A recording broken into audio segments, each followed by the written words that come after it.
All right. Welcome to the stream, folks. Hey, hey, hey.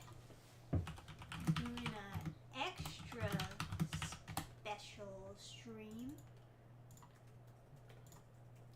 Yeah, I saw a video by Reggie on YouTube, and the video is kind of interesting. It was a mod replacing all projectiles with nukes, and I thought that is exactly the type of content that you guys would enjoy. Or is that is at least exactly the type of content I want to make. Sounds.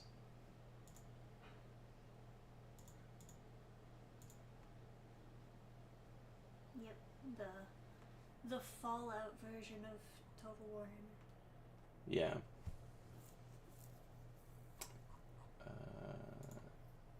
There's game fans. Okay.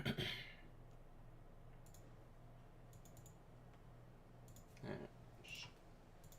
Oh, you got the notification. Cool. Oh, I have 0 XP in our chat. Makes sense.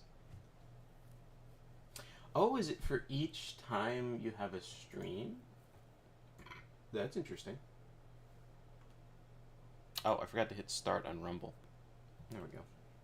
David Myers says he hears us. And yes, Don't hear the game, yeah. You don't hear the game yet. We have the sound off. Yeah, I figured because every time... Oh, did they fix it now? Every single... Like, it'll loop this sound of the dragon landing, and then they're gonna yell. It's not that annoying here, but, like...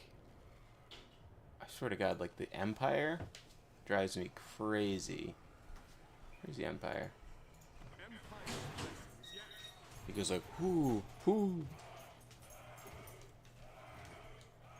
And it's like fine once, but then like you're like trying to read the settings and he just keeps on looping. Yeah. I think they fixed it at some point. For an infinite loop. Okay, so it's quieter on the subsequent times, it seems like. That's good. I mean, really. But it used to just be full volume and drive you insane. Oh, yeah. Okay. So anyway. Get the chat all set up. And for once, I have a chat that is not... What is this? Random Lord. No, I gotta do that. Well, for once, I have a game that is not allergic to a second monitor. So, now, this is...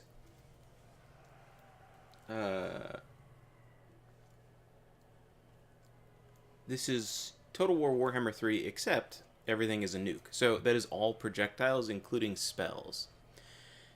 So, there are a few interesting options for what would be... And this is going to include all enemies, right? So that's the challenge. Now, there's a couple interesting options. Vampire Coast occurs to me, because you can summon guys with pistols near the enemy, and then they could, you know, nuke themselves at point-blank range, and... Right? But... And also, he starts with one of these guys, right? But I looked at the range, and it's only 330, which is not... It's not bad, but it's not amazing. It's really like the... Like, these things are good not because of their range, exactly. Hey, Free Comment, welcome to the chat. Hey. So, then there's also the Empire, right? They start with mortars, and you can get lots of mortars. Or, Balthazar Gelt, really long range on the Hellstorm rocket battery at 480. And then Bretonia comes to mind too, right? She starts with a catapult for 440, which is not as good as the Hellstorm, actually. But, anyway, I know the true answer, and that is Wood Elves. No, not you. Them. They're flying from the start and have bows. So they're basically like an actual bomber. Nuke brigade. Yeah. It's perfect. So I'm gonna go with these guys. They might be too strong, but that's okay. We will make the end game difficulty max. We're gonna do ultimate crisis mode, so we have all of these scenarios triggering instead of just one.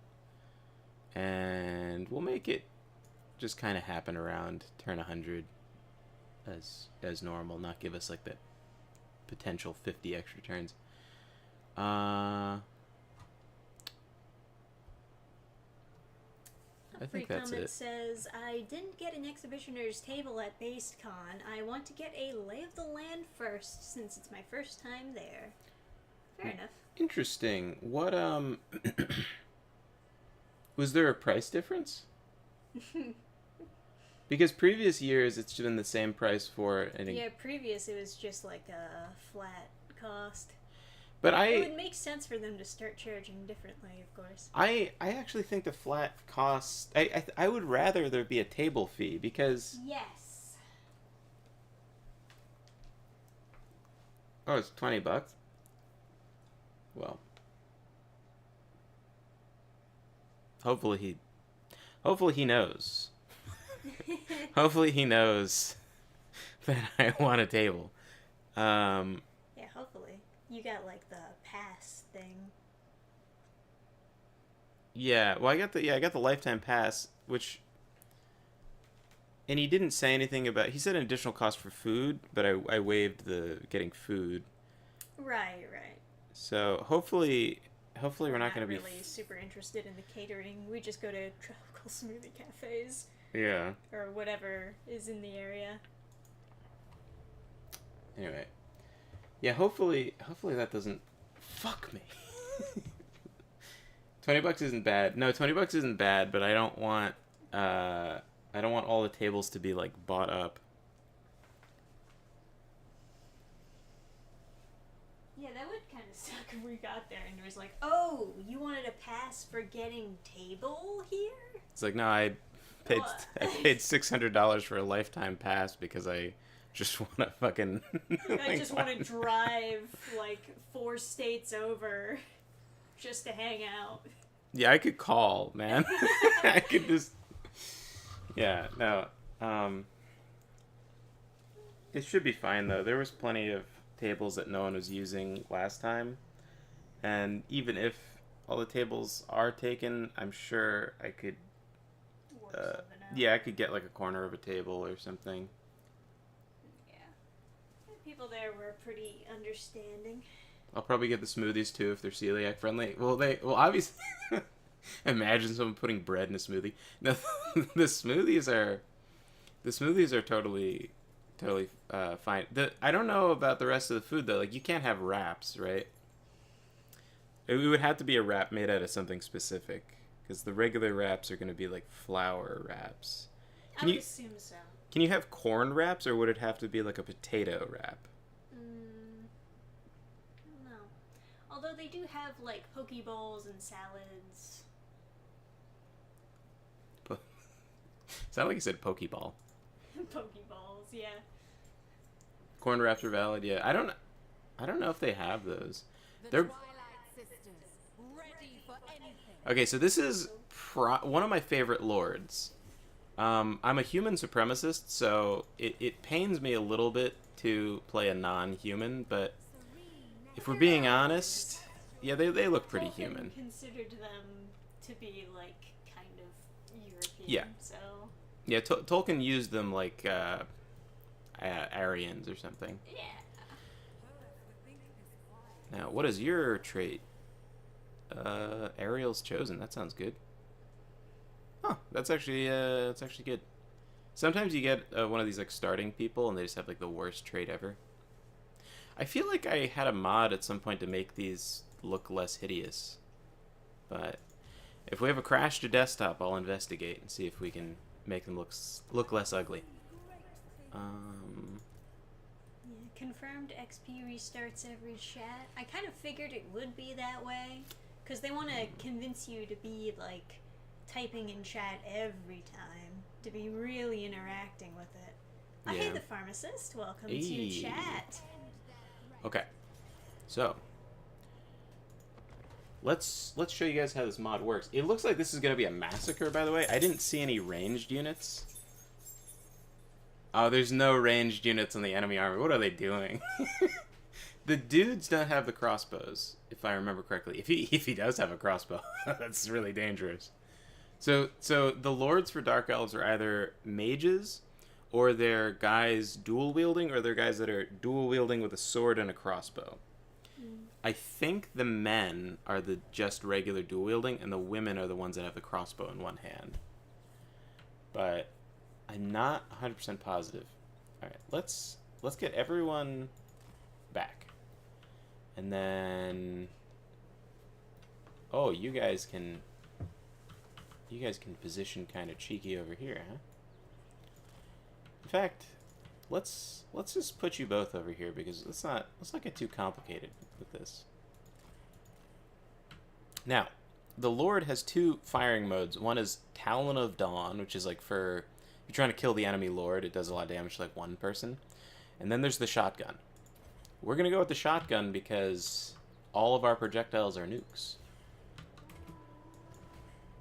So, what's the range on this? Oh, the range is good on this. Okay, so this is why I think the wood elves are going to be the best option, because a lot of their units or a lot of their lords have an ability like this. It'll be like you shoot 3 arrows from your lord and it'll have like 600 range. This is less range, but still, you know, fantastic.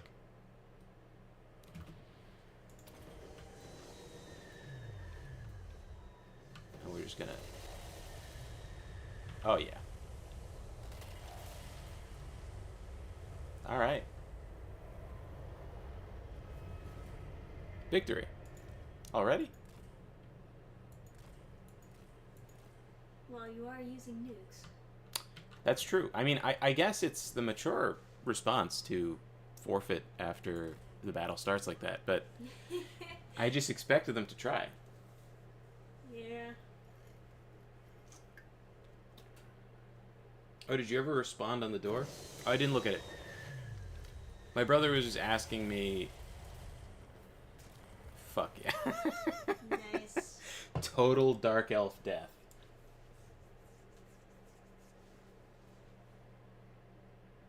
You enjoy watching the perfect S ranks? I don't think I watched the recent ones. Let's see. Are you keeping the frame in place or replacing that too? I don't know. The frame is kind of like fucked up, so.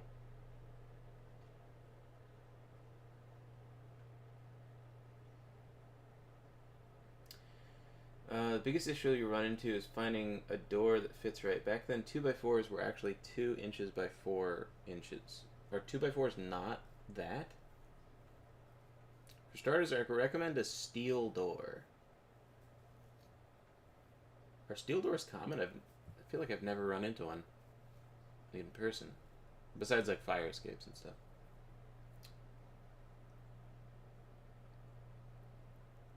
So the problem with the door is that it like just won't it won't close without extreme violence.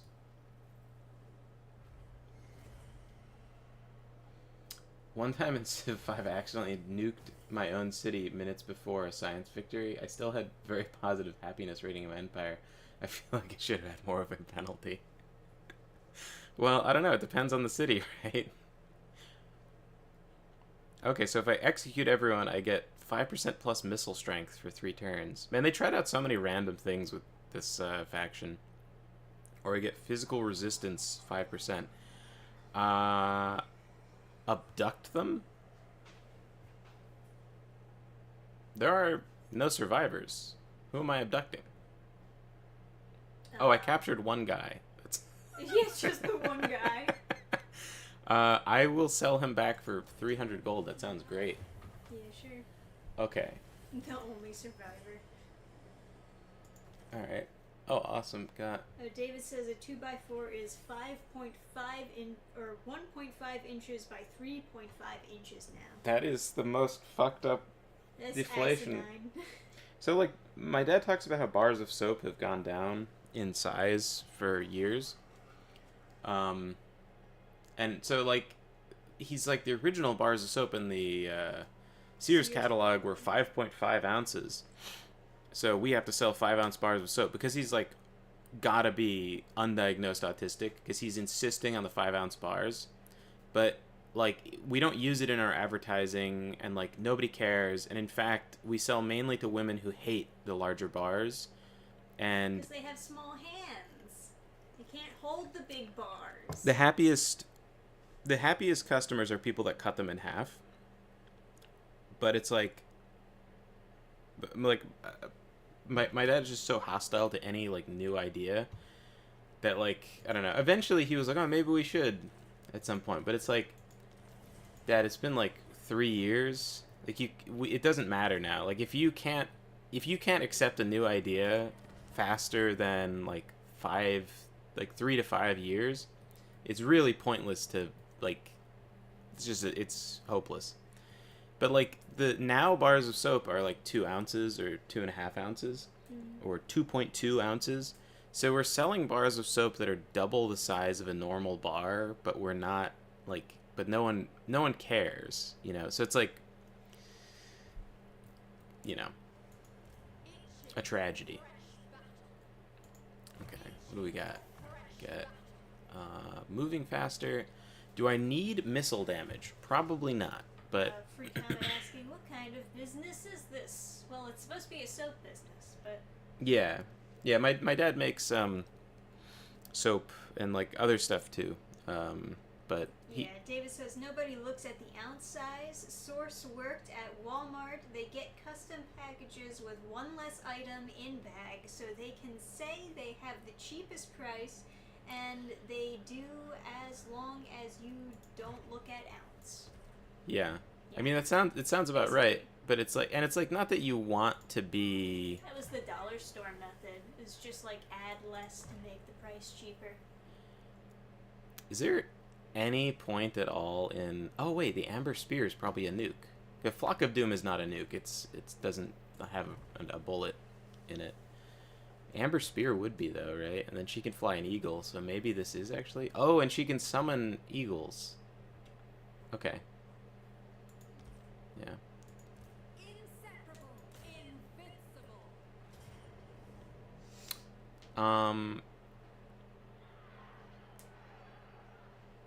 Yeah, we should play it out. We should at least play out the fun battles. I don't want to... I think part of the challenge is you should probably have to play out every battle, because the auto-resolve isn't going to take into account that everyone has nukes. Of course. And this is the first battle where they also have nukes. So they can nuke me. But I know those guys have a fast rate of fire and short range. So... Yeah, it's not like I want to, like, cheat people, but, like, people actively complain about how large the bars are, and it costs us, like, 50% of the material cost. Yeah. It literally... It's kind of just a pointless battle because nobody really wants it that size. Yeah. Except for your dad, essentially. But I think it's just, like, some autistic thing about 5 ounces specifically. Maybe. But, like, it raises shipping costs, and, like, people don't think about the ounces that they're getting. People think about the number of bars. And, like, so, like, it would just make more sense to lower the cost of the bar and lower if they want more, they get multiple. Yeah. I think it also makes more sense to get multiple in this context because we have so many unique scents. So they would want to try multiple of them. And this is all stuff I've brought up, that we have so many variants, and that... But it just doesn't matter, because it's just... He thought of one thing first, and now that's the thing, and it's just... Yeah, the tisms. I get it. Yeah. So it's like, I don't know.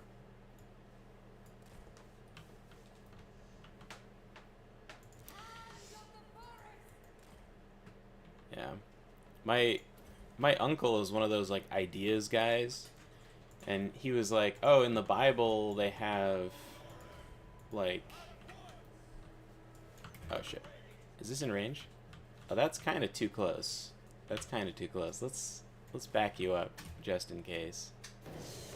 Oh god. Whew. She's taking some risky shots.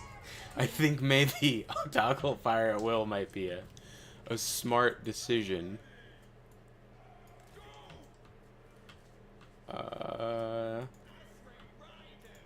Okay, well, we win, right? Because those were the crossbowmen, so.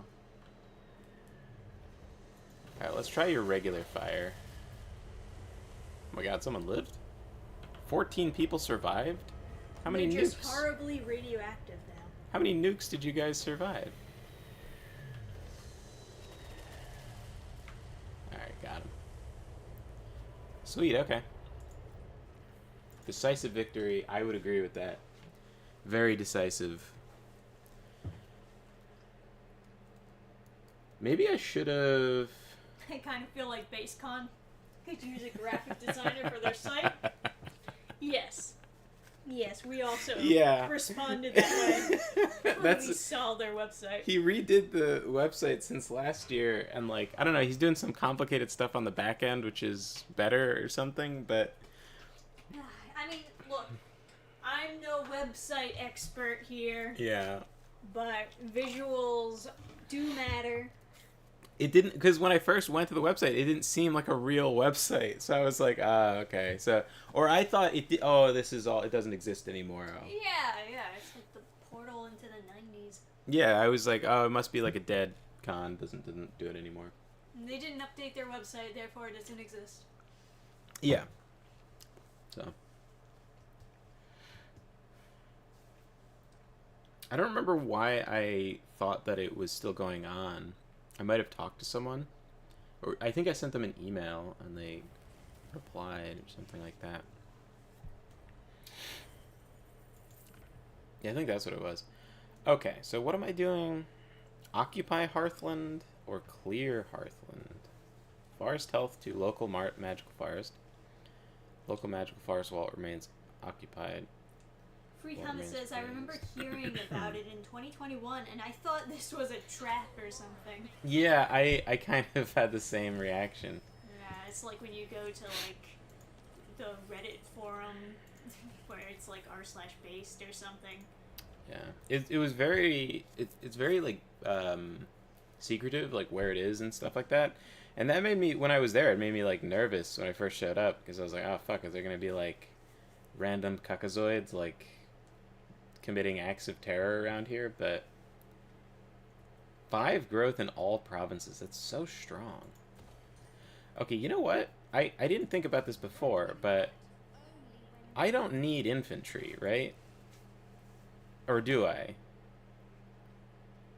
Oh, I have archers, okay. As long as I have people that stand on the ground, I can't, like, lose from not having ground forces. But there's no chance that infantry are going to do anything in this mode. It's like absolutely no chance. Also, is there a point to the bird? I will sacrifice this bird at some point.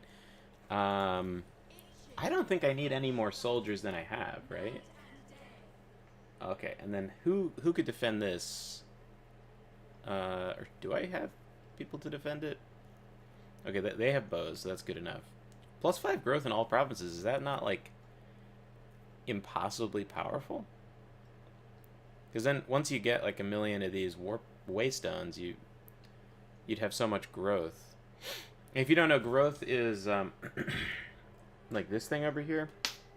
Normally, in order to upgrade your main building, you need growth. This faction is weird, and so it's like your resource buildings that use growth. But, yeah. Hey, Gabe the Gen, Hey. welcome to chat. Willkommen. Research. Okay, I should research something. Oh wow, what a skill tree. Okay, so I guess you must get that, whatever that does. Campaign line of sight and control. Sure. Building upgrade. Oh, the Oak of Ages? I control the... Okay. Sick.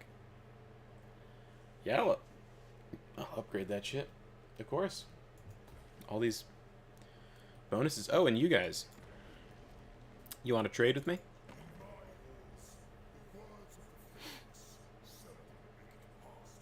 Faithless? I control the Oak of Ages, bitch. Aren't I in charge of you? That's like the big... That's a big tree. Okay, so everyone hates me. Of course. Naturally.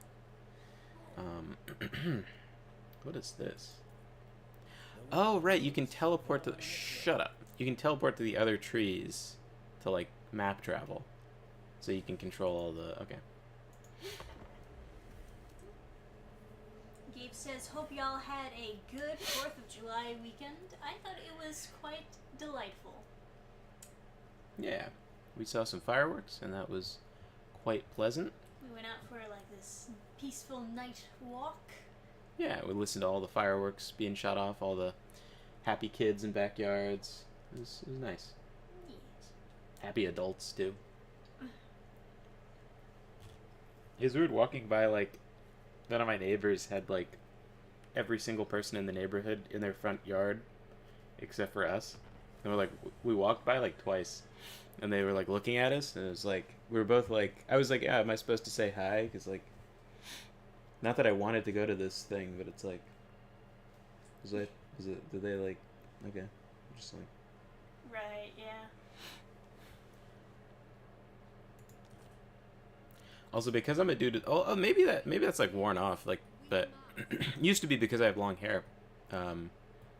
Walking by people, they'd be like, uh-oh, it's a guy with long hair. He's gonna cause some trouble. Yeah, so. And David says the 5th sounded like rednecks with their version bubble wrap. Yeah, we got some of that here too. Yeah. Post-battle loot. I mean, that sounds... I don't need these guys to shoot better, do I? Oh, ammunition would actually be solid. Let's get that. Speed would be useful, too. Okay. The only thing holding me back is how far I can move every turn. But I for sure want to... You guys are at... Oh, the broken chains with a Z? Hold on. Where's the Egyptians? The mummies that don't like you. I will join a war against them for this much money. Yeah, that's all you can afford? 425? Come on. Really?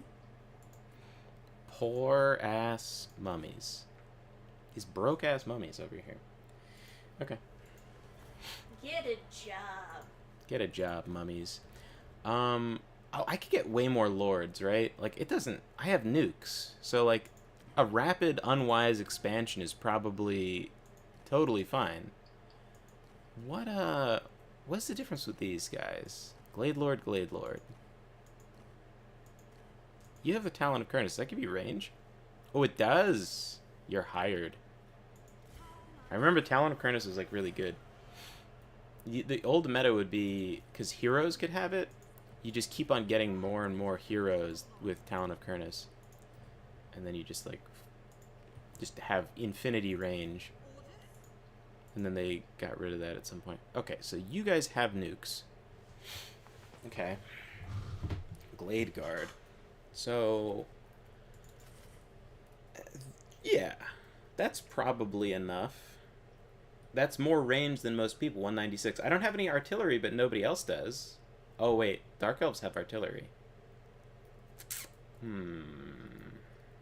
What are we going to do when we run into Ooh, do you guys have... there's an ability you guys get. Wait. Let me see. You don't have it, but can you get it? It's like this thing. It's this thing that shoots. Oh, this one. Arrow of Kurnus. Okay, so she just needs to level up once, and then I can take out artillery.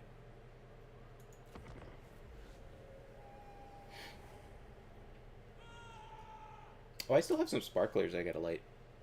Oh yeah, we'll have to do that sometime. Yeah. Do a little late celebration. We'll extend it. We'll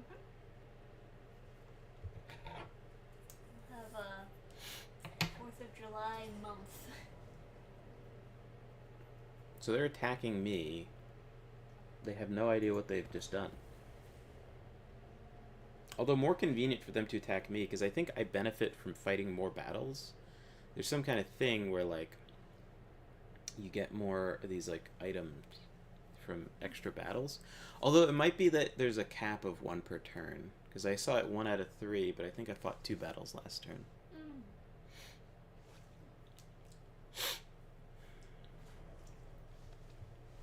Okay, so let's just take everybody and do the classic Wood Elf deployment of really far away from everything, and then make sure that nobody's stacked on top of each other and gonna nuke themselves. And you are in a bad spot, Mr. Eagle. And Arahan! Okay. I feel like my lord could take care of this whole situation. What's their range? Shit. Terrible range. Nothing to worry about. What about you guys? You have 400 range? Oh, so you could... Oh. Get blasted.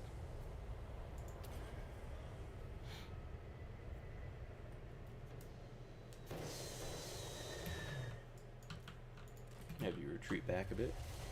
Oh, perfect. And there's the archers. Now, normally my instinct is hit on fast forward, but can my frame rate handle nukes in fast forward? Let's find out. So they haven't given up. That's kind of insane.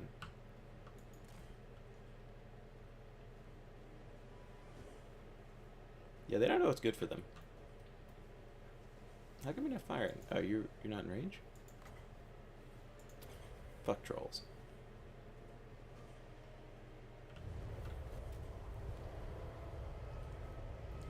And nuked. Yes. Thank you.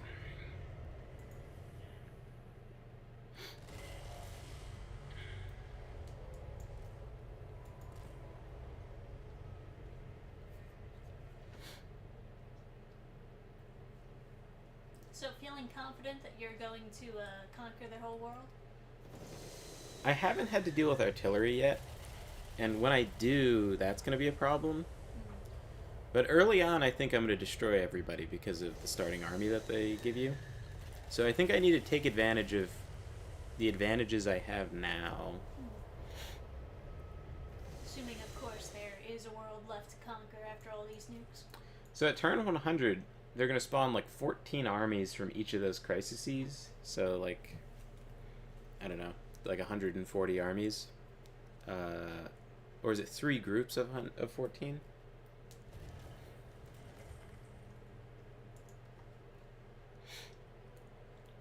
So, no survivors. Fantastic.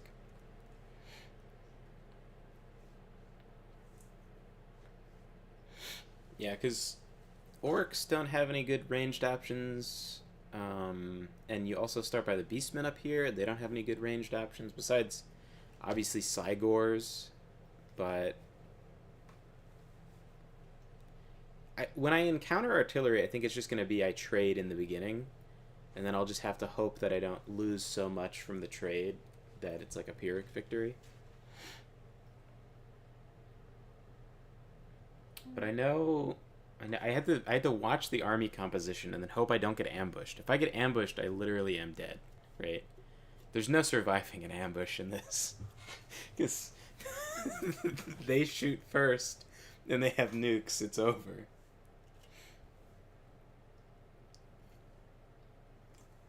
Yeah, basically. Not a very eventful 4th of July, Gabe. I mean, that's kind of to be expected. 4th of July is usually a much more chill holiday. Nothing like Christmas or anything like that.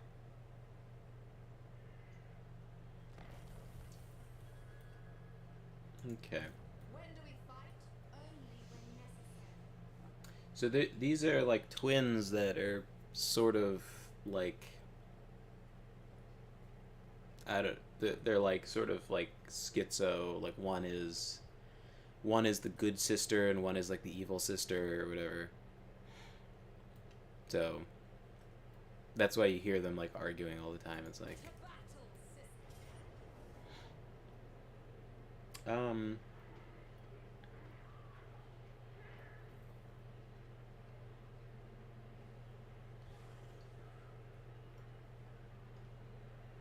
Goblin archers have such. I'll auto resolve. Oh my god! It took so much damage. So much losses. Yeah, I'll occupy. I don't know. Oh, I can get some kind of resource. Interesting. Awaiting duty. Alright, so what do we get? Ammunition is going to be great. Speed is great. Want to be able to move around the battlefield. Replenishment would be great, actually. So, probably focus on this line. Money from battles sounds useful. Okay, I think she is totally 100% capable of taking out this thing, probably. Right?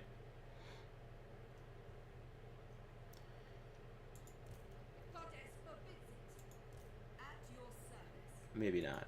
We'll see. We'll find out. Find out real soon. If they have artillery, it's kind of all fucking ogre, but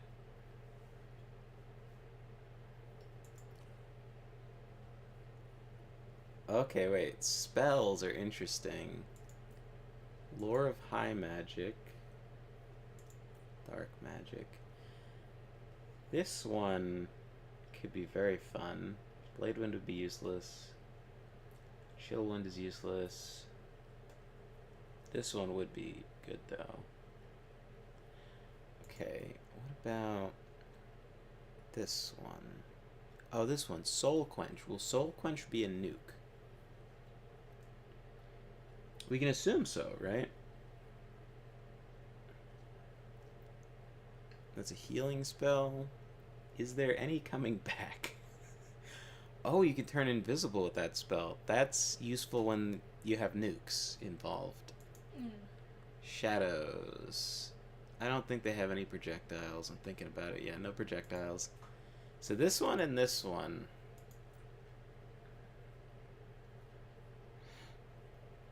Oh, extra speed. Okay. We'll go with Vilgan. And we're going to recruit more Glade Guard. Extra movement speed. Oh, that's not important. We need... oh, we already have Soul Quench. This would upgrade Soul Quench. Let's do that. Oh, Gabe is saying, I hope y'all took advantage of the Steam summer sale. Oh, is it already over? Yeah, I don't know. There were a couple interesting games that were on sale, but like not enough for me to be like, ooh, I need that. Yeah, same. It's just kind of like vague interest. I put some stuff in my cart, but sale ends on the 10th. Oh, okay. That's fine. I'll grab something soon. Yeah, feel free to recommend stuff, guys. Ancient's Protection. Okay. Will physical damage resistance actually save me? Probably not. That's okay. Unassigned skill points, it's fine. Yeah, Rapid Expansion is the name of the game, I think. We'll just have so much territory and so much stuff by the time the crisis happens. Okay. You have no artillery. I bet I could beat you. Valiant defeat my ass. No artillery. So I have more range than them. This cavalry business... Oh, I could put one... You see that little formation? I'm going to put one on the left side and one on the right side. I think I have them dead to rights. I don't think Valiant defeat anything. I think they're totally fucked. I think this is... I think the game didn't count for you having nukes. Yeah, crazy. How could they? How could they have this miscalculation? Yeah. Okay.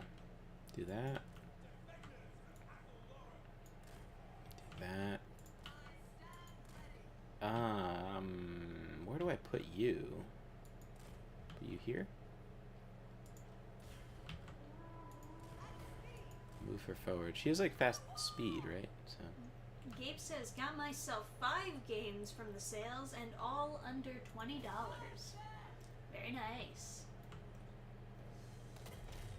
Okay, it is a nuke. I was scared for a moment. I was like, oh no, does she not have nukes?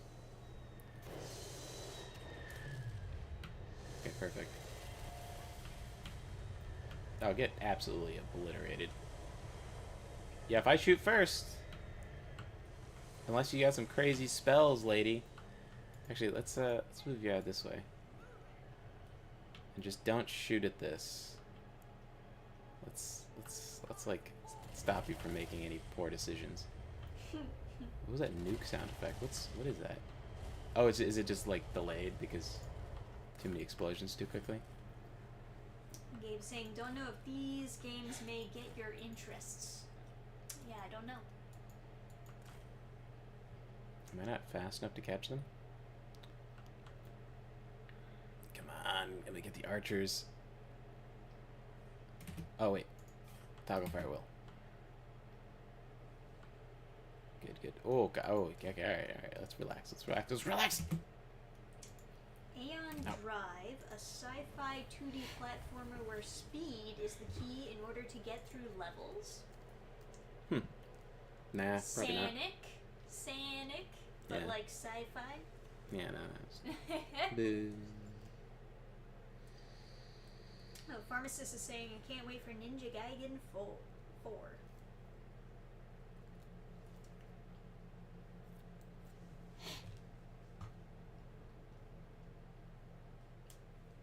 David Meyer says, who am I kidding? I don't have time to game outside social gaming.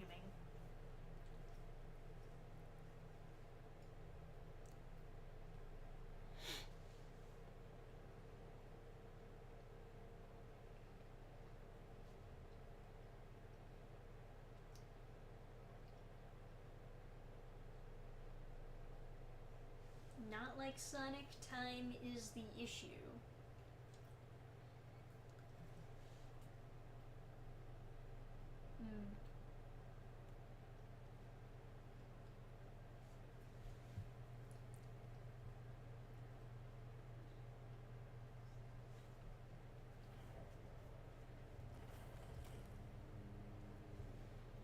Alright. Yeah, I'll sell you your captives back. So really, it's like Sonic underwater. It's like IP? You'd like IP?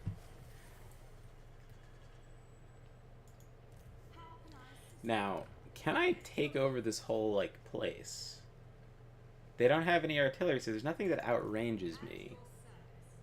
Oh, and you leveled up. That's what we need. Does this increase range? I think I checked, it's just missile damage now. Okay, we don't need that. Ammunition, oh, okay. Speed is probably better. So we have plenty of ammo if they're all nukes, right? Alright. Now, what am I going to do with her? Nothing useful? I can go take this.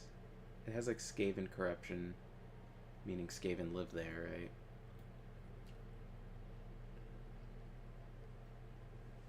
Yeah. Yeah, why not? Why not give it a shot? Not a huge investment. And then you, I'll have you go try and take this place. Oh, I need to get a battering ram. A pain in the ass.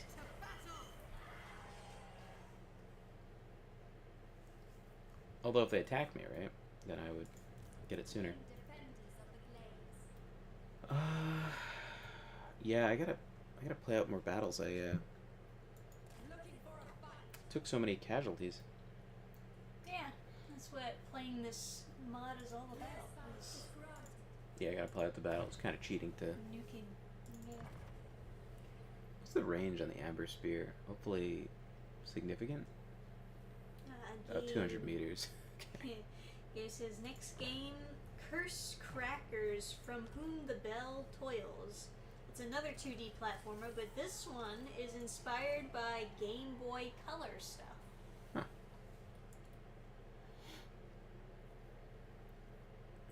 It's kind of an odd name, I gotta say. But I guess that's supposed to be part of the quirkiness behind it.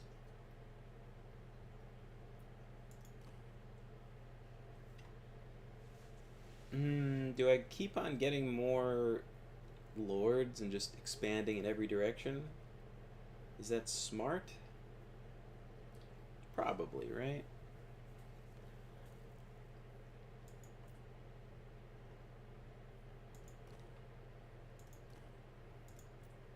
Yeah, fuck it. Gotta try out what this guy does anyway.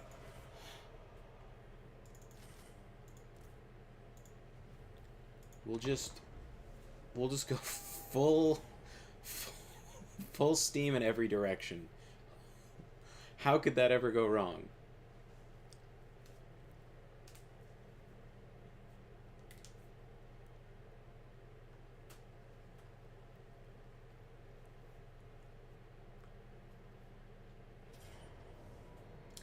Valiant defeat?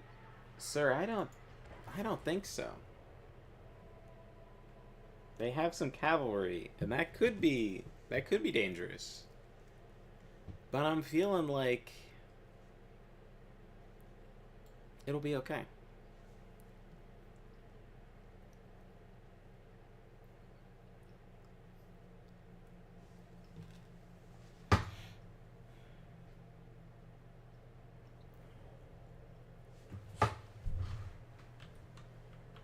Okay. They're in the woods, huh? That's not... It's not ideal. Oh wait, I can go... I'm a wood elf. That's good. Woods are good. Now please, God, do not shoot the trees. The projectiles are supposed to phase through the trees if you're in the trees as a wood elf.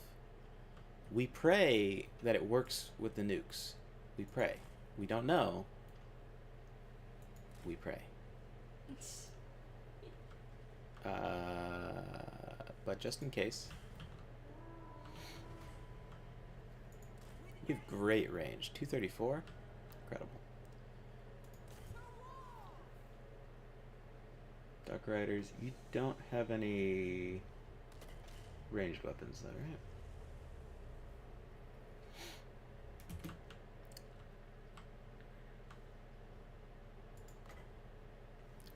Should I blast the... We don't have any, like, high-risk things, right? It's just gonna be, like, cavalry? But if that's what one hit to cavalry does, we're probably okay to spend this on the archers. Gabe says, okay, pretty much got all 2D platformers save for one game that I'll mention last.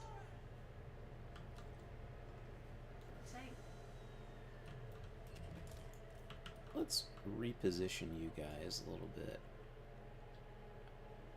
Just make sure you guys are... They get like higher fire rate when they're in trees. Let's get you out of the...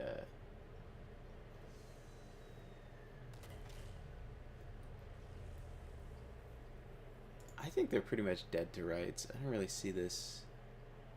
Oh, we have cavalry, right? Is that cavalry? Yeah, Dark Riders. I'm confident enough to play this on fast forward though. Oh god. Alright, maybe we should do normal speed so I don't crash.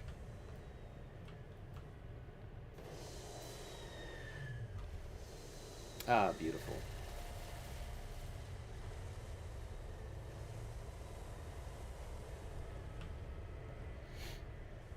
Let me just back up a little bit.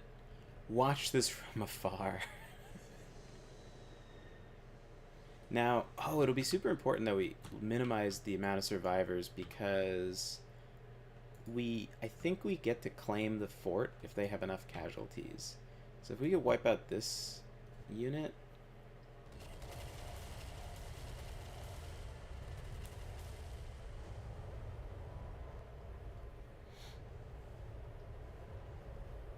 Yeah, I'll use the Arrow of Kurnus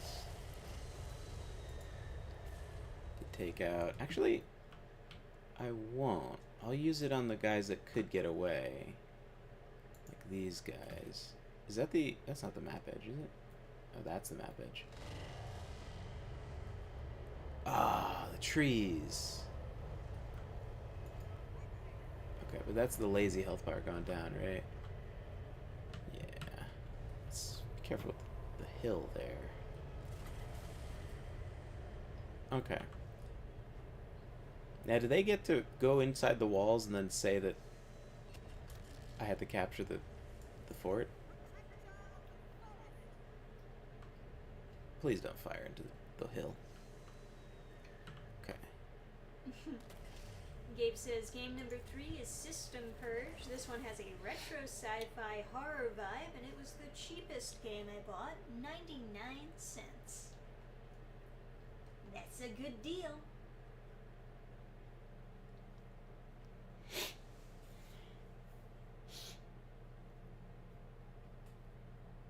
Yeah.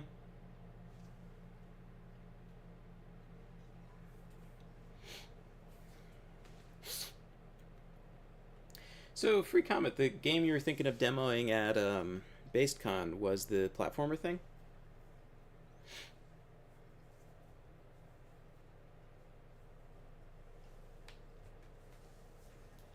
Because I know you were talking about a couple different games. So I'm sure people would want to check it out, and I'm sure they would be fine with you. Very supportive. Yeah. For sure. You could, there's also a game room that they usually set up. So with like board games and stuff, you could totally just open up your laptop in there and just like have people play the demo.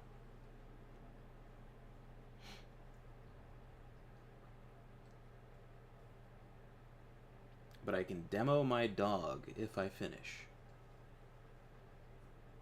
Should bring Gurgi, you're right. I can demo my dog too. Right. Yeah, release captives. Oh, but that, I don't get the... I still have to wait for the battering ram? Come on.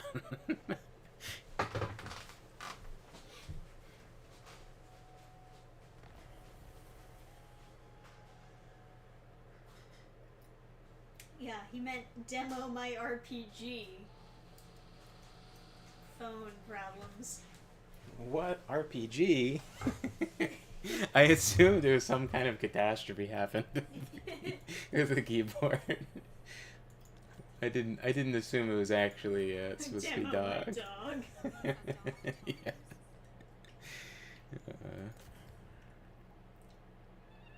What? Where's my construction queue? What? I have to keep on waiting? Oh, the eagle. The eagle is a siege thing. That's not. What do you do? You're not you don't count as a siege weapon? An actual catastrophe over here.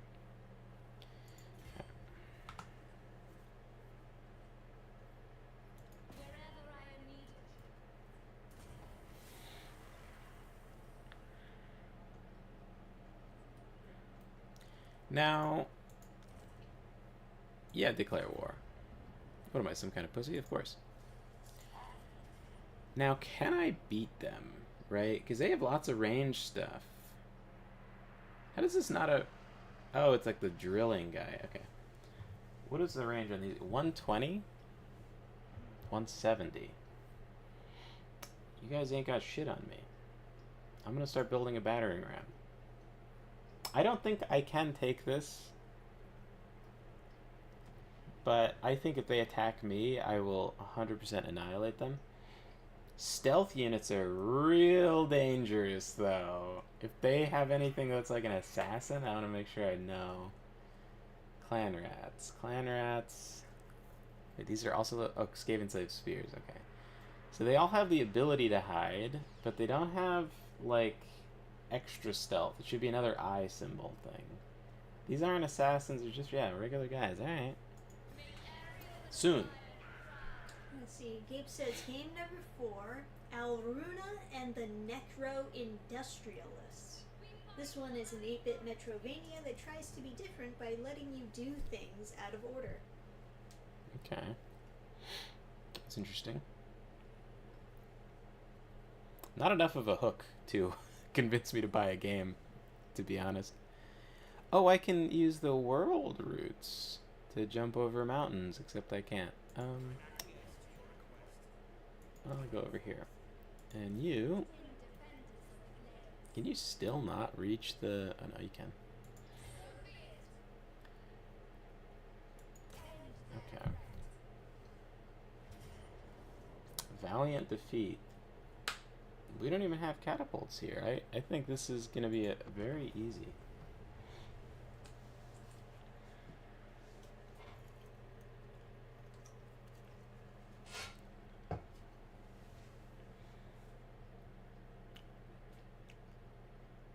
Just have to be careful. Very careful. Oh, they have reinforcements that don't start in the fortress. Ooh. Okay. This is gonna be brutal. I wish I had these guys at full strength, but in 2 minutes they'll enter in. What is our range looking like? Okay. So okay, that's an incline. Should I be terrified of this incline? Yes, I should. Okay. Let's put you here, and let's see how that feels. Are you going to shoot into that hill? You might, but these are lobbing projectiles. Like, they have an arc, so it's not as bad as if it was like a cannon. And then we'll put you guys here. And I think these guys have, like, extra stealth stuff. Hidden in any terrain. Okay, so they're hidden until they shoot, is, I think, how they work. And then, what's your...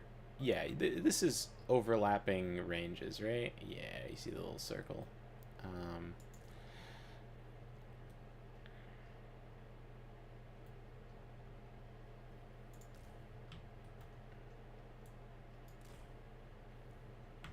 Yeah, you know what? You're not going in the fort.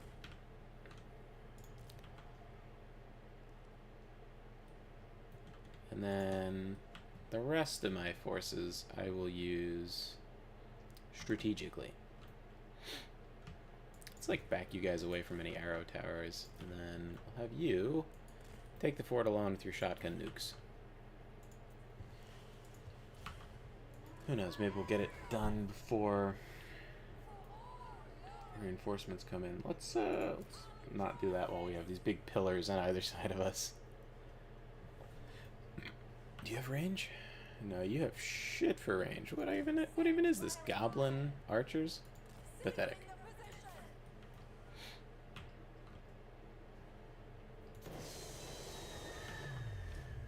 Free Comet says, I picked up Ghosts of Tsushima, the Steins Gate collection, and the Coffin of Andy and Lele. One of my buddies I'm talking about making a visual novel with is obsessed with it. Huh.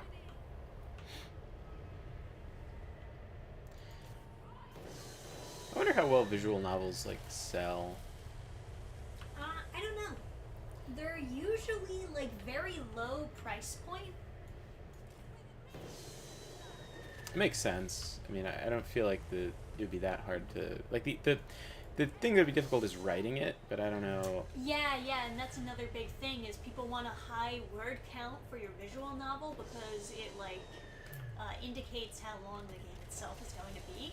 Oh, they list the word count? That's wild. They list the word count.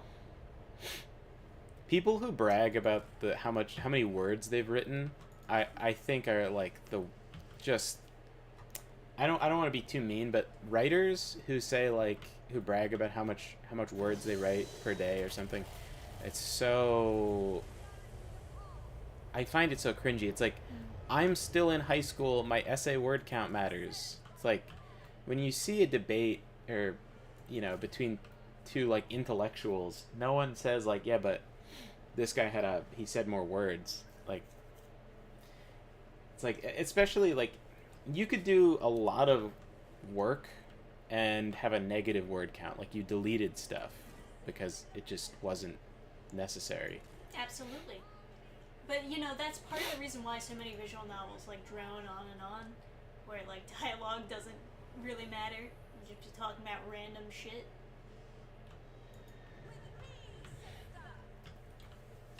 Free Comment says, it depends. Some of them can get pretty popular. You can calculate based on Steam reviews. Yeah, I mean, I think for a visual novel to get really, really popular, you kind of have to figure out something unique to do with it. Not that that's, you know, always the case, but... I wouldn't mind working on, like, a visual novel. I mean, it certainly makes sense for you because you're a writer. It seems like one of those things that I could do without... Because like, I did Horizon Quest, and I didn't find it to be at all taxing on my other writing, because it's so different that it's like almost makes you write faster, because it's like a intellectual exercise. Because I would write, and then I would I'd write my book, and then I would go work on like random other projects just as like a mental exercise. Like I would wake up and I would design some like items for Dungeons and Dragons, you know, and I guess I was like DMing, so it was like kind of a thing to do that was like important, but it was mainly just like a mental exercise. And then I was like, well, if I'm doing all this, like, why don't I design an RPG? And then so I started doing that, but then like with like Horizon Quest, there's something similar where it's like such a different type of writing to write like a short story, which essentially is what Horizon Quest is, like episodic short stories, which is another thing that I kind of like wanted to do when I first started out. Is I wanted to do like episodic short stories with like a cast of characters. I wanted to do that in space, actually. That was where I thought it would be the best. That'd be the best medium. Because like I said, my favorite part of Star Wars was like the settlement captured. So if I seed it, I occupy it, but I think you don't get that much for actually occupying stuff. So do I raise it for all that? Those tons of monies? No, I don't need money. I don't need like money in the bank. Yeah, Free Comment says my buddies and I are kicking around some ideas. Feel free to bounce ideas off of me, and I can say yay or nay from a girl's perspective.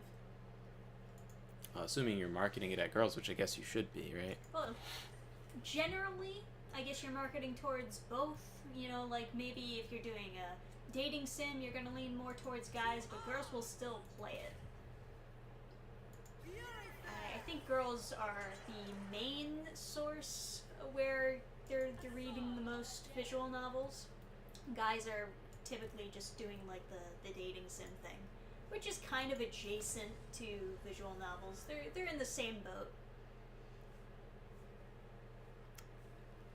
Upgrading regular eagles without guys shooting nukes is this will make distant foes aware of you. Weird. Income from raising settlements? Income from resource and crafting buildings. That sounds more important. Was additional 1 plus harsh. Okay. Resources is good. What does this army cost in upkeep? 588? If I recruit another army, I think I'll have a problem. What is this now? New dragon mask. Death's blessing. Do we have any range upgrades? No, huh? Oh wait, what's siege battles? Val's hammer? Oh, get rid of attrition. All of these are very useful. Don't need them though. Oh, what's the one that makes you move further? Dreaming boots. Yeah, let's get that then.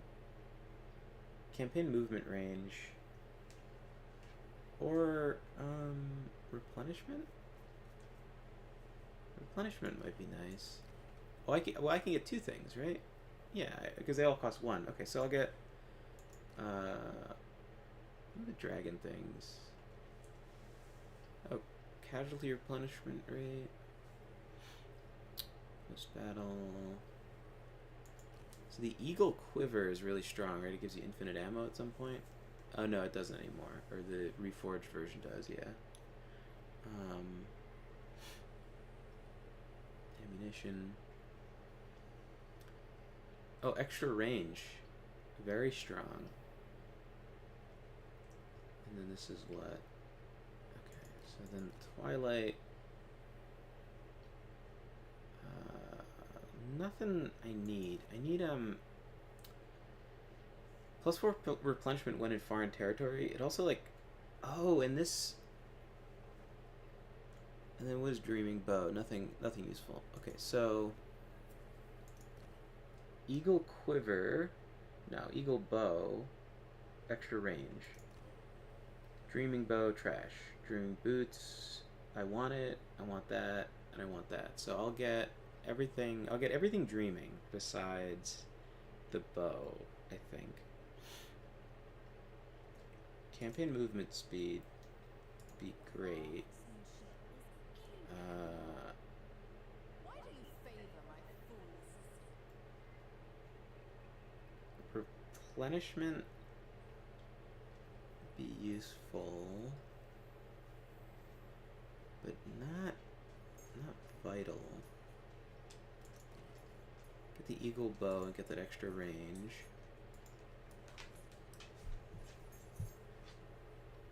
And then I have one more point. What do I spend it on? More money, I guess.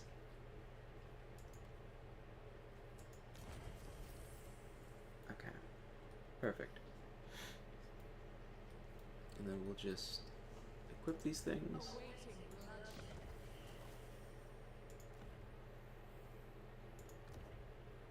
Where's the pigeon plucker pendant? It's kind of funny. It's like, oh, it's flying stuff right next to you. It's slower. Maybe useful. Probably really useful for them, to be honest, because if bats are chasing them, get away and shoot them. Okay. Now, if I could get something that would allow siege stuff. Is there... There's got to be a better building to have than the infantry building, right? Oh, this would get me just more of those guys. This is what I would really want, though, the extra range from them. Don't want that. These guys shoot 2 arrows at a time, but their range is a little shorter, so the 180 range guys are really important. Or these guys, actually. 190 range. Very important. So this is kind of the tree I'd want to go down, although I wouldn't mind these guys, because they those girls rather, they ride horses and have bows, so very useful. Yeah, let's demolish the infantry building for now until I have more slots, and then turn. Gabe says, game number 5, Wedding Witch. Plays like Vampire Survivors, but you are a witch that's trying to charm you. Her love? That's not a sentence. That's not a sentence at all. Finding potions made by a succubus to get your heart. Love as a noun. Trying to charm you, her love. Yes, but you are a witch that's trying to charm you. Plays like Vampire Survivors that, but you are a witch that's trying to charm you, her. Yeah, that. So, like you, the player? No, you're finding potions made by a succubus to get your heart. So I think it's just a fucked up sentence.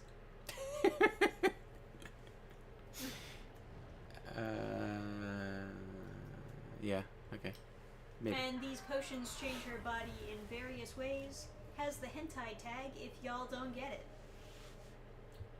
I think I have seen that game shared around, funny enough. That's why Vampire Survivors is perfect. It's you only need joysticks. It's a one-hand game. Oh, there you go. Free comment says, one of our ideas was Ace Attorney, but funeral home director. I don't know what that would look like, but... That's like... So the we were talking about this last time. There's this thing with like pitching games where like you want to say it's this combined with this.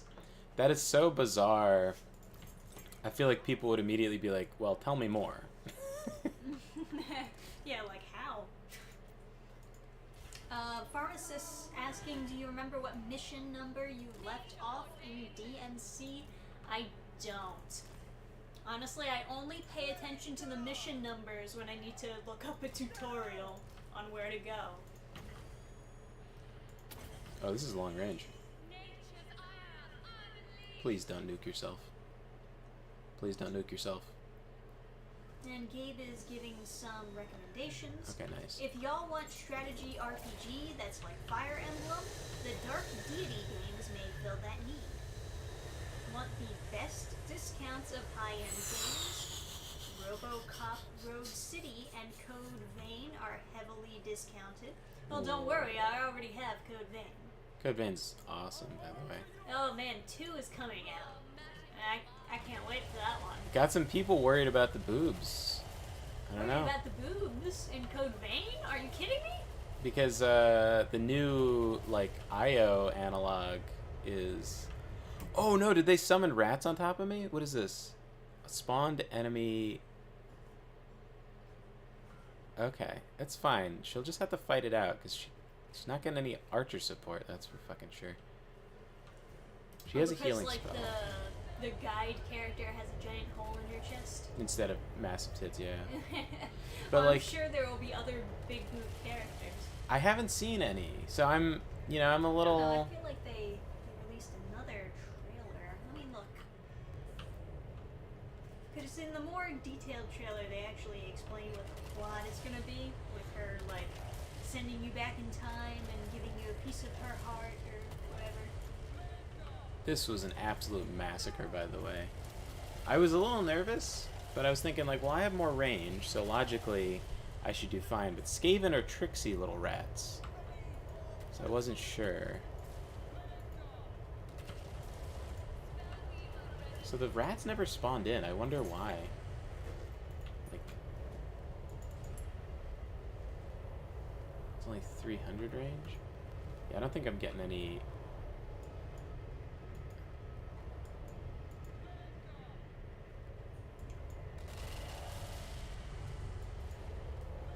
They can fire while they're moving, so they're like pretty decent chase archers.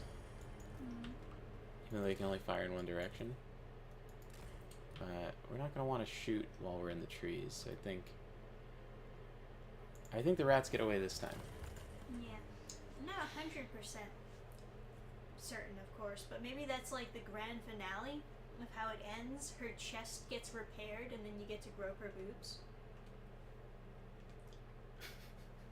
Oh, like her boobs are restored at the end? Yes. That's actually what I was you thinking. Give her back her heart or whatever, and then you just like motorboat her. Fantastic. High quality game. I could have swore that they released a longer trailer, but I'm having trouble finding it. It's one of those things where Twitter just stops showing you certain posts that they don't think you want to see. Oh, by the way, I was kind of right. You control the witch, and then the love interest is you, the player. What?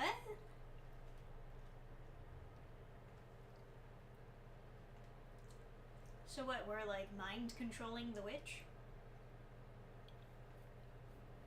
I don't know. I thought the succubus wanted to fuck the witch. I thought that was the idea.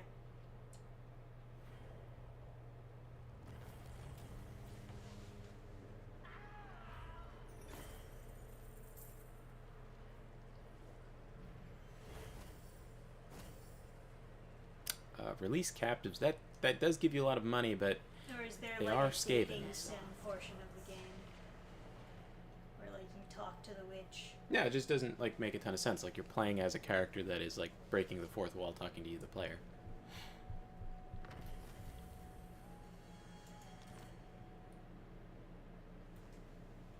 That's like There fairly. was definitely another trailer that Twitter is just refusing to show me. Check out their like YouTube page or something.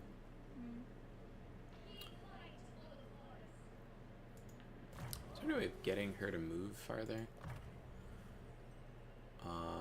Ambush success chance. Don't mind ambush success chance, but I would rather ambush defense. If I get ambushed, it's all over.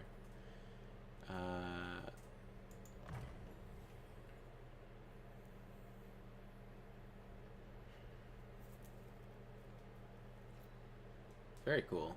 Your reinforcements can have their arrival point adjusted by 250 meters without incurring a time penalty.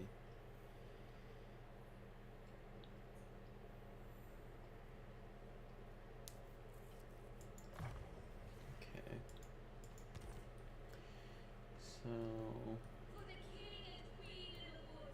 I think that is enough that I can recruit another lord and pay for their troops. Found the trailer that shows more characters, but I'm not seeing many girl characters. A lot of husbandos. Yeah, so there was like one of the characters was like a brown guy with white hair. Yeah, he looks like Egyptian or something. We're going into the Yu-Gi-Oh realm. Yeah. Alright, so what is this faction? Is this like Slanesh or something? I love only kisses. What? I hate to give to you. Okay.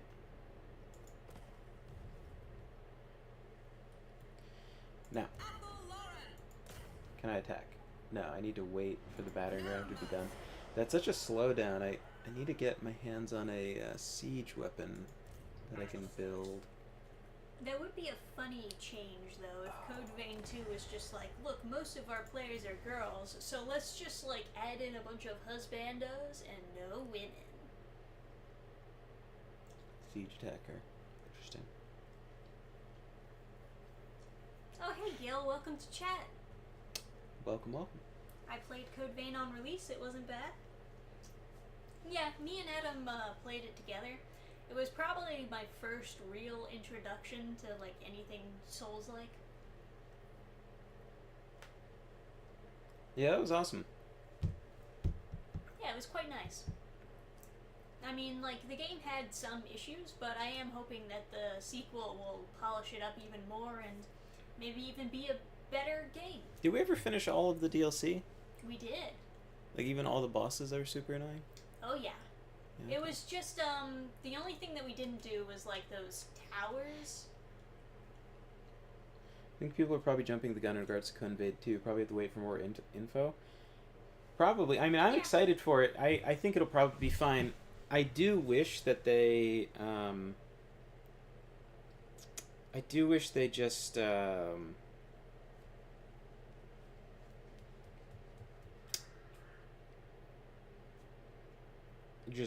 had boobies in the trailer just to show everybody that they're cool.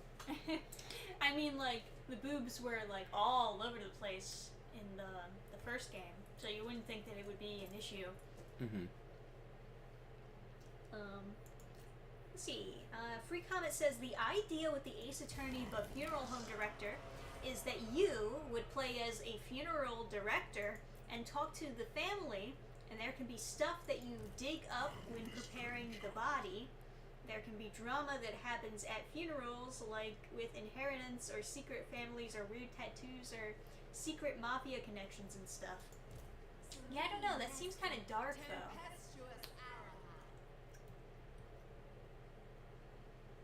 Yeah. It's like these families are just mourning a loved one, and then you're like, hey, here's some controversy.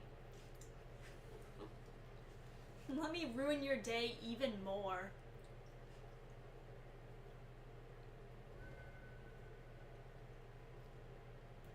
You could make it, yeah. So that's the thing, right? Is like you could definitely make it. You could definitely write it so that it's not like too depressing, but people's like gut reaction there is what they're gonna go with.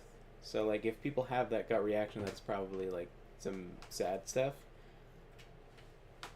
That's what people are gonna generally assume. So like, might be good to figure out some way of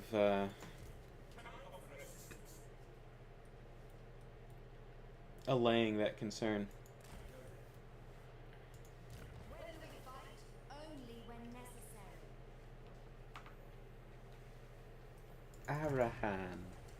Oh, Gabe the Gen says there's a Capcom beat 'em up bundle, and it's a fun collection of beat 'em up games. Captain Commando. Knights of the Round. That sounds cool. I like my That does fantasy. sound cool. Yeah. Good price for the bundle?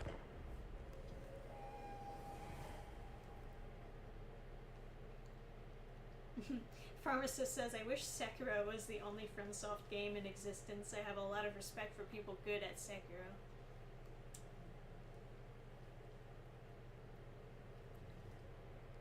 You know, I haven't played Sekiro.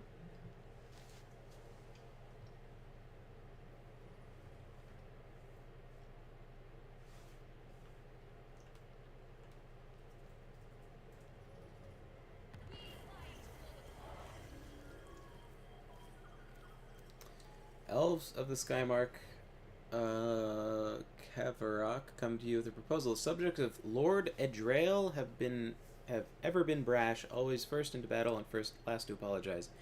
Yet their latest endeavors are somewhat more nefarious. They wish to subvert the Bretonnian dukedom of Quenelles by planting shape-shifting forest spirits among the court as damsels.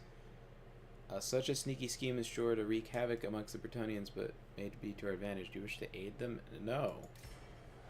I'm not going to go subvert. Free comment says every Ace Attorney case involves a dead body too, and people love that. Yeah, but it doesn't take place at the funeral. Send an army to disrupt these It takes place in a court. before they reach full strength. Yeah, like the core thing you think about in the yeah, but I think there's a way to do it tactfully too, but you're fighting against people's like gut reaction. Yeah. Well, like, a court is for, like, debating, and, like, revealing liars and etc., etc.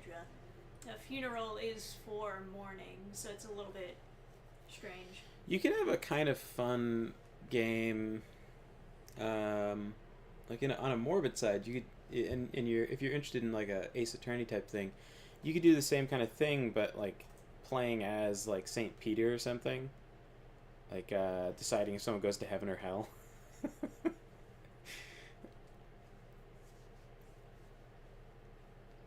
If you want to deal with like dead people and like investigating and stuff, because like what's the point of a funeral home director figuring out anything about the corpse, right?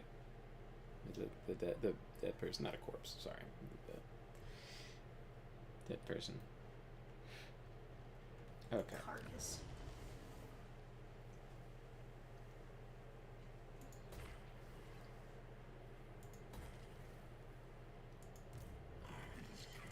Move you here. And can I take the fort? Okay.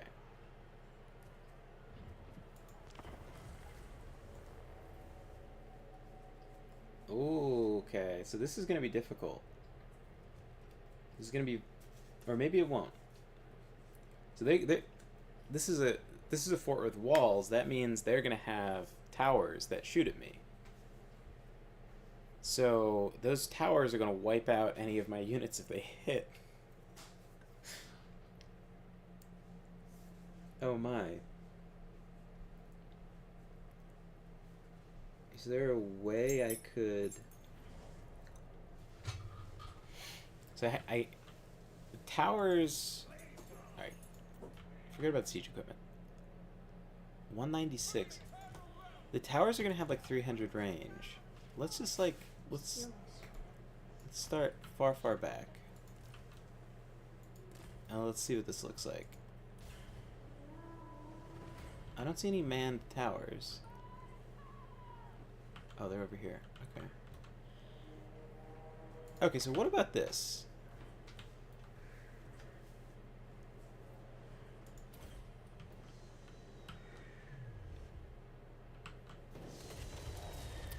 fuck me.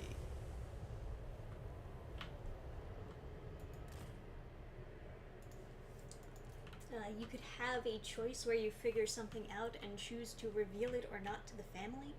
Is there really any secret that you would want to reveal to a mourning family?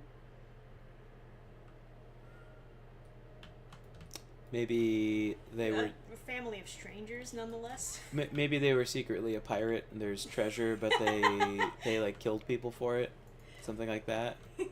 Or they There's were, treasure in the backyard that or- we left for you. Arr. or they're a pirate, you know, or not a pirate, a mobster, right? So they have like extra money lying around. Yay! Just don't let the police find out. Yeah. So like the question is like, do you? Can I shoot at the gate? No, don't run over to the gate, you fucking idiot. Can you shoot them? You can. Alright. Just hit her before she climbs on the wall, and we're safe. Does that do damage? Doesn't do any damage? Fuck. Alright, get out of here. Hey kid, your grandma has a giant Yakuza tattoo? Hey Yeah. kid, your grandma was actually a man the whole time. Jesus. But like, but the thing is that you don't have a reason to investigate. So like, you'd have to write every single scenario in such a way that you accidentally discover something. Yeah, otherwise you're just like a creepy guy. Yeah.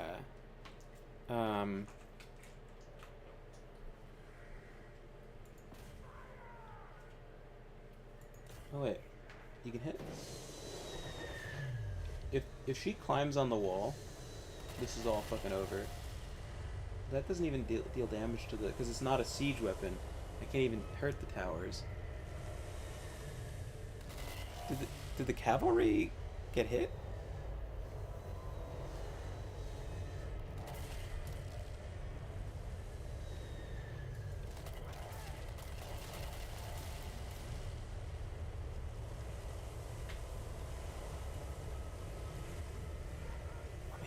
Let me back up a little bit. My frames are being Oh my goodness. nuked. Yeah, quite literally. It's just...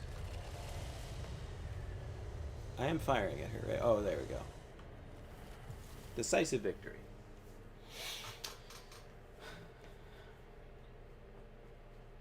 Yeah. Could be fun, though. Like that sort of investigation game. Yeah. People like that. No, people love the investigation and like the Danganronpa type of games. But I just don't see the appeal of setting it at a funeral home, of all places. Yeah. Well, yeah, it's the pitch of like saying it's this combined with this, it's like some stuff is just so unique, but the problem is, and people like to complain, oh, there's nothing new under the sun. Oh. Anyway, that's so fucking wrong. It's not at all. It's just it is so false. The idea that nothing is new. The truth Well, is, it's just like cope for them copying some other idea. right. People say it as cope for when they're just completely unoriginal and they're insecure about it. It's stupid to think there's nothing new under the sun. The truth is that a lot of these people who think that just consume slop. They never consume anything like unique or new or whatever. They like the same recycled ideas, and that's fine. There's many story structures that are popular for a reason, because they are something that appeals to humans. Great example being like the hero's journey is something that people are like familiar with. Oh yeah, of course. Let's see. I say it's like Ace Attorney but funeral home, but also it's inspired by Valhalla, the bartending sim. I don't know what that is. I'm not familiar, but You'd have to explain further.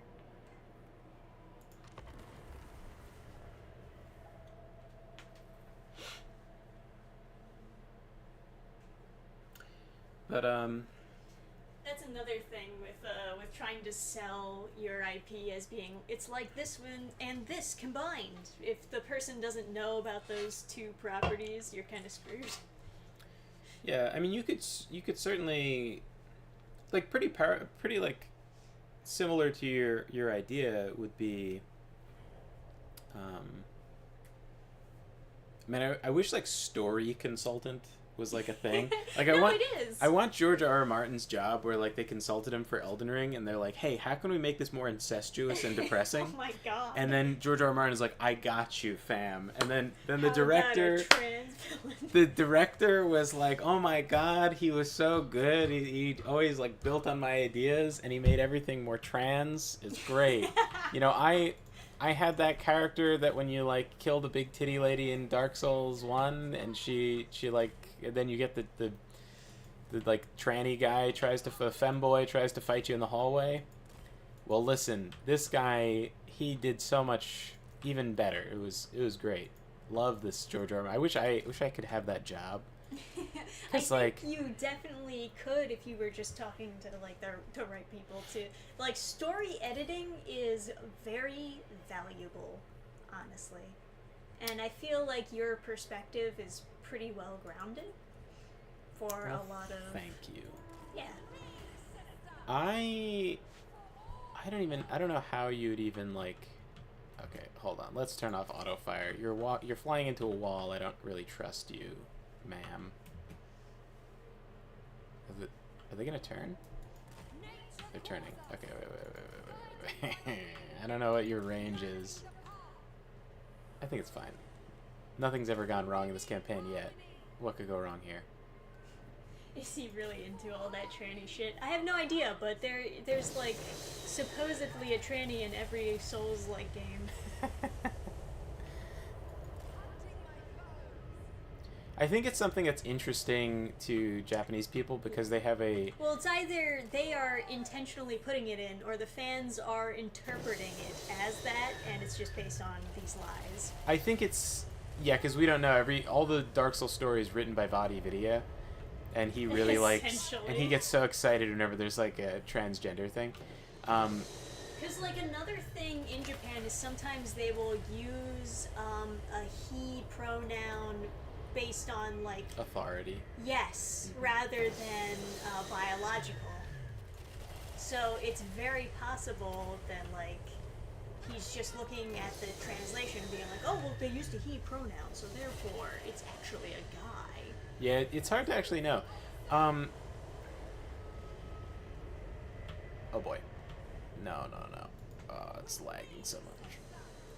Okay, let's get out of here. I mean, I think the America thing was pretty much right in your face, but Mhm. everything else, it's a little bit Yeah, more obscure. George R. R. Martin loves incest. So, of course. But,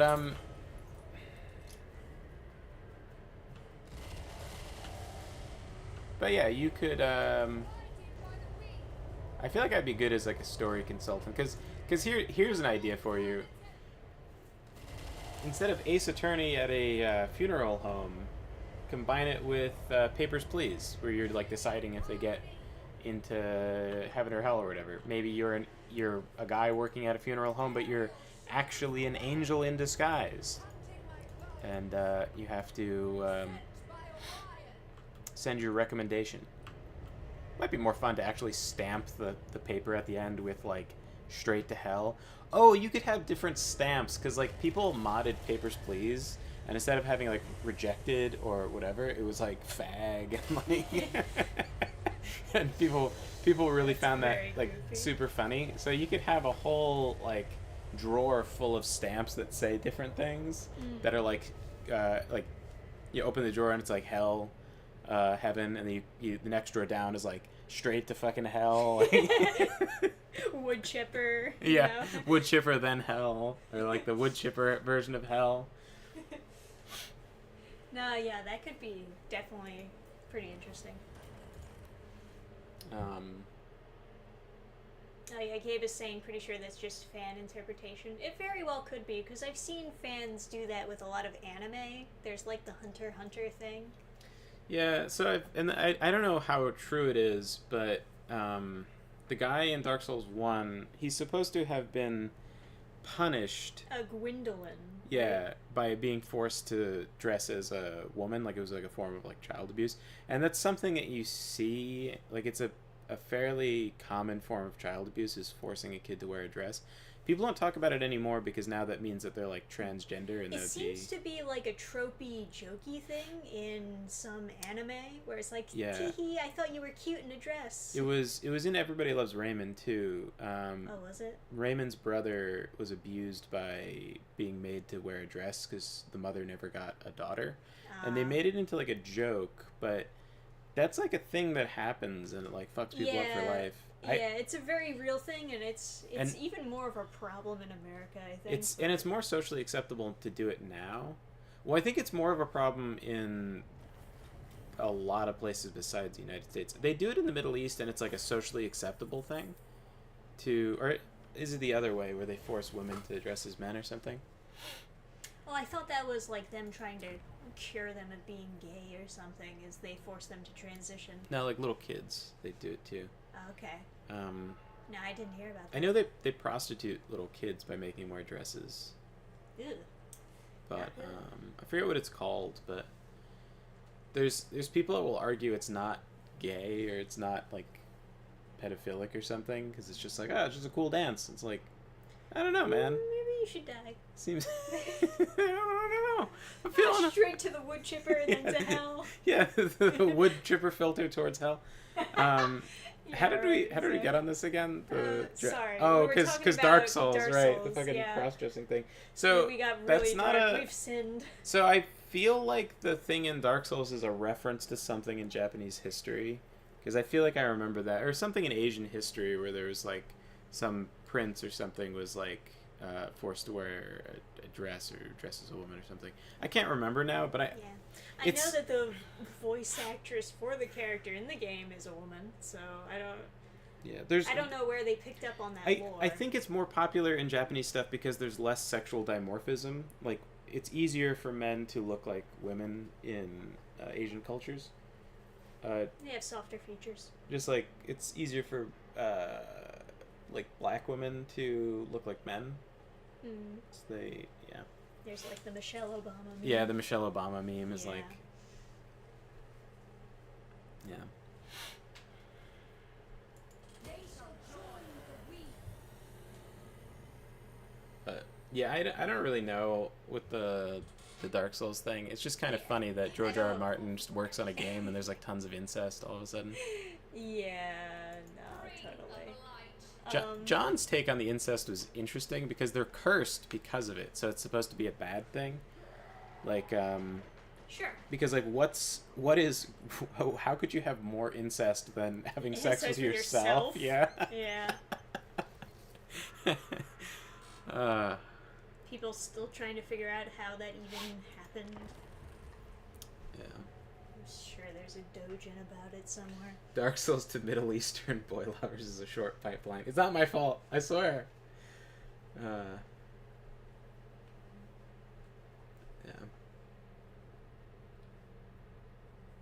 Did he also work on Fire Emblem? Oh no, what happened in Fire Emblem? Oh no.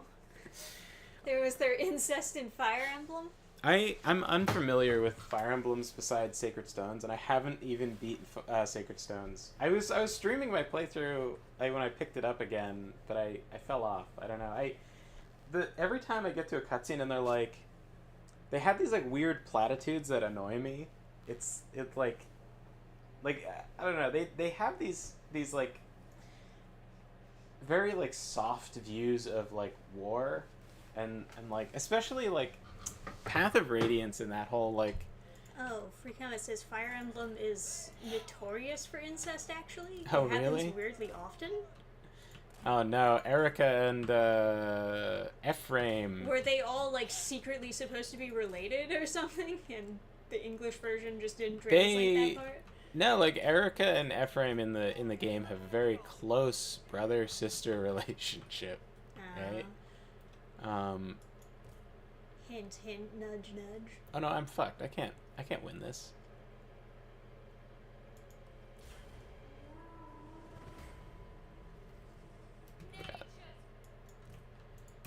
Is there any route to victory? Oh, Gabe says nah, just in one game. Okay.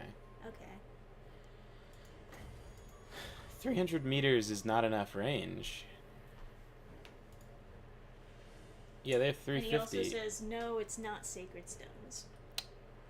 There is no way I can win this battle. I should not have done this. Can I? Even with your superior nukes? They have more range than me, and they also have nukes. So Yeah, that's tough. so there was like no way of doing that. I should have saved before I did the battle. Saw a video the other day saying Disney is responsible for 90% of furries. Yeah, I'm not letting my kids watch Lion King. Those fuck eyes. And I don't know. I don't think that's actually what turned people to furries, though. I don't know. There was someone who made a very stupid argument that was like, no, you don't have to worry about putting weird sex stuff in your game. People will always sexualize stuff no matter what. It's like, okay, so you're telling me that we can stop an invading army by shooting them with guns, but there's nothing I can do to stop furries? Like, it's impossible. Like it's so, like that so game stupid. where like you bomb the terrorists and Yeah, it creates more terrorists. See, it's a problem you can't solve. And then I clicked super fast and turned my laptop around. I was in a video game class, right?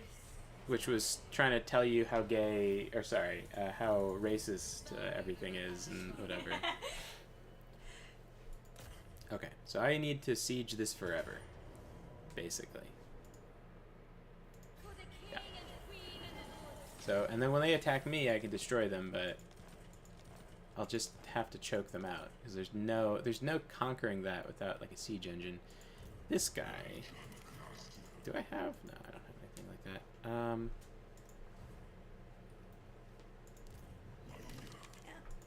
I mean, obviously there are furry designs that go a little bit too far as proportions.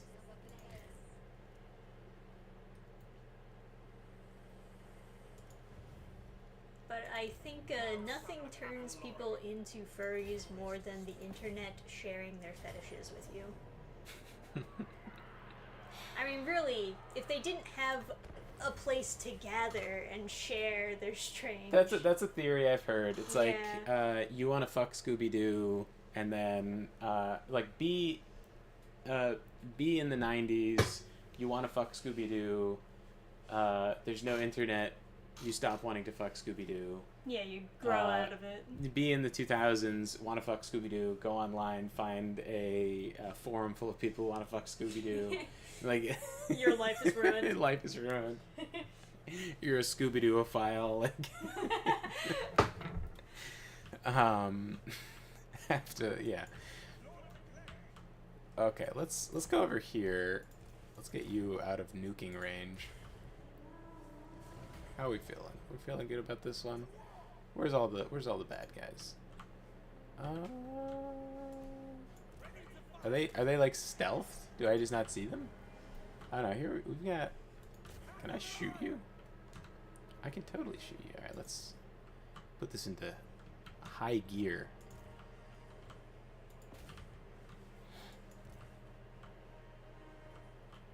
Is that gonna be in range before the wall is too close? Oh yeah. Man, the random spearman over there just got fucking blasted. Oh my god, in 71 seconds, they're gonna have a nuke tower. This is very bad. Can I capture this? Gabe was My also saying, I think those royal siblings aren't blood related, at least to Corin. I don't know. Ruh-roh. Yeah, ruh-roh. In response to the Scooby-Doo.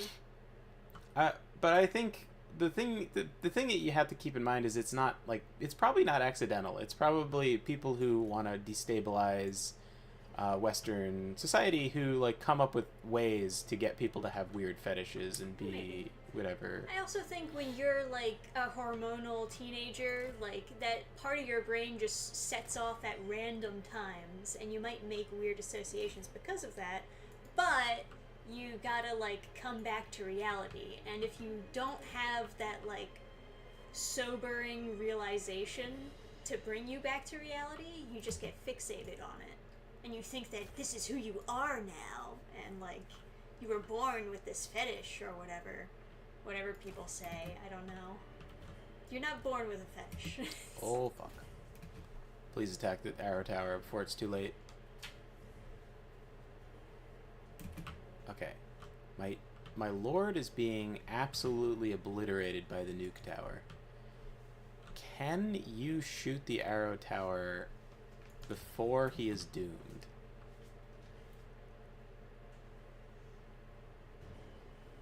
How much damage does that do? That does a lot of damage. Okay. Keep on shooting it. Okay, sweet. We did it. Let's go back on to normal speed before we have any ranged people show up. Oh god, what's that? Oh, that's me. God, they're purple, I'm purple. It's very stressful. Why can't I see any of their like soldiers? This is so alarming. That Fox Robin Hood surprised me. I didn't even notice exactly how much bondage there was in that movie until this guy pointed it out. Well, keep in mind there's a lot of reused animation in that movie also. Like, a lot of reused animation. 90% of it is probably just reused animation. So they're like, they animate something and then they use it over and over and over again. So it makes sense that it would be repetitive.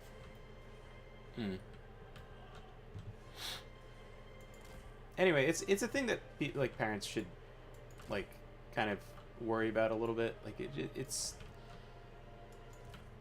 surprise, surprise. There are weirdos who want like terrible things for your children. Oh god, what's happening? What are you shooting at someone or someone shooting at you? What happened? What actually did you do? Oh no. Is there a tower somewhere? Were you trying to shoot something? It's been a while since I've seen the animated Robin Hood movie from Disney, but I remember seeing the live action Robin Hood movie from them, and I think I liked it better, actually. The super old live action Robin Hood, I mean. I think it actually came out before the animated version. Victory? Alright. I'll take it. You may call it a victory, I call it fortunate. Fair enough. For once, fair enough.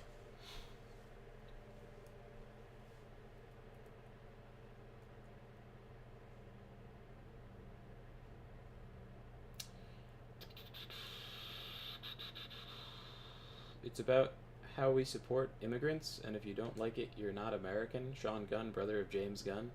Sounds like the kind of liberal points talking points of girls you Upset mentioned. girls you mentioned. Talking points of what kind of girls? I don't know, perverted girls. Mm. Which girls was I talking about? Can't even remember now. We've been on too many subjects.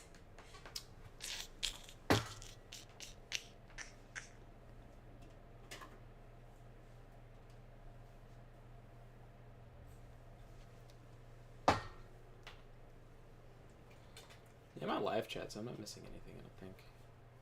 Oh yeah, I'm on live chat too. Yeah, anyway. I don't know, it's just something that people should like keep in mind.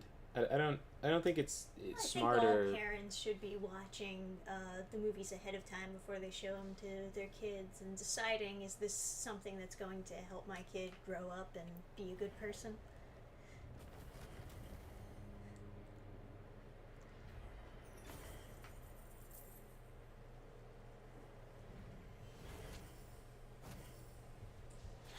Yeah.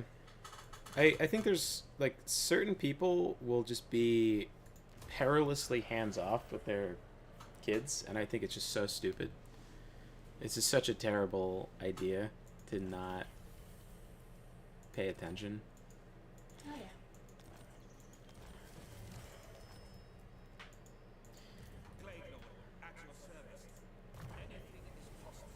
Arrow of Kurnus, thank God. That is very important. Now, this tree man I recruited, wherever he is.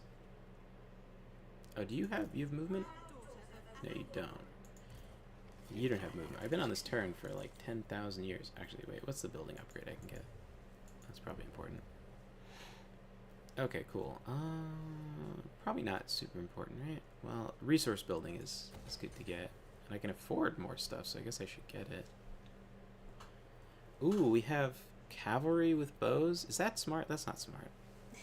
Free Comment says, when I was a kid, I was banned from watching Ooh. Dragon Ball Z because it was too violent, so I watched Naruto instead. Yeah. Sand burial! Yeah, Naruto is way worse. Naruto also has the autogynephilia bait, right? Like, he transforms into a sexy lady. Oh yeah, Naruto has sexy jutsu or something. Yeah, he transforms into like a female version of himself. Yeah, something like that. I think they're like clones of himself that he transforms into women. No, he can transform just himself into a sexy lady, and then he can also clone himself and then transform all the clones into sexy versions. Okay, I thought it was just the clones he was turning into sexy ladies. No.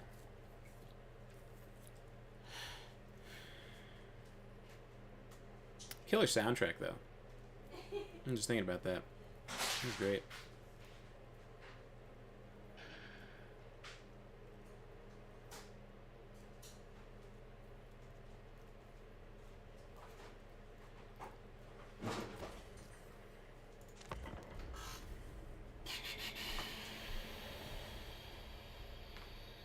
He has trans just clones more than once. Yeah. One last audience. Squander it, and doom will fall. Cool voice actor, honestly. I'm not trading with a mummy. I'm gonna kill you, man. I'm gonna kill everybody. Taking over the world. Back into the tomb. We're going on a branch krieg over here. Just a time check, by the way. We've been streaming for an hour and 50 minutes.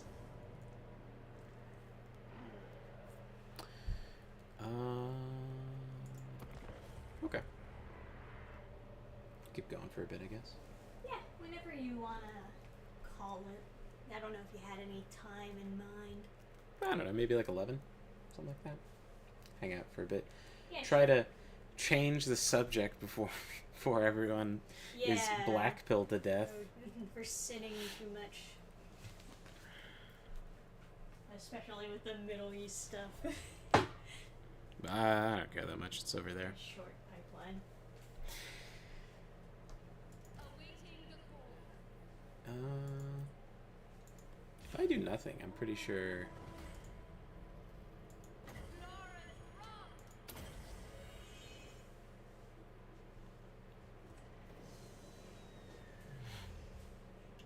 There we go. Not gonna give up.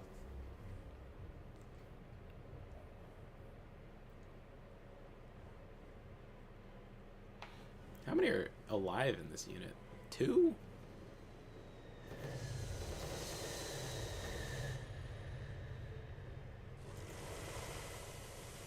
Nature's ire unleashed. Yeah. Something like that.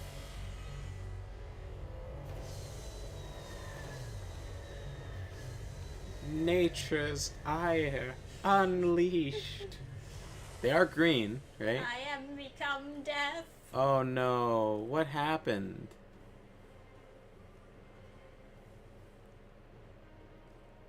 Oh. Oh. Oh? Oh. Oh, what? So that power is supposed to create, I don't know if you saw it, but there's like a little burrow thing. It's supposed to have rats come up underneath you. Instead of spawning the rats, it spawned a nuke. It spawned the damage of a nuke without the visual effect. Oh. So that's what happened last battle, where like, yeah, she must have taken a little bit of damage. Okay. Damn. So what I need to do is I need to keep the Lord away from the rest of my army, so that when they cast that, it'll hit the Lord and just do a little bit of damage and won't, because Lords don't take that much damage from area of effect stuff.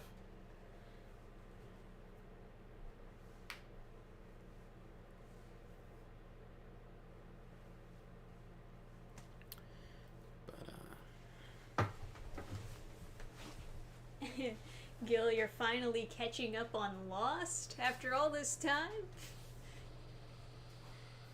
Have people already spoiled the ending for you?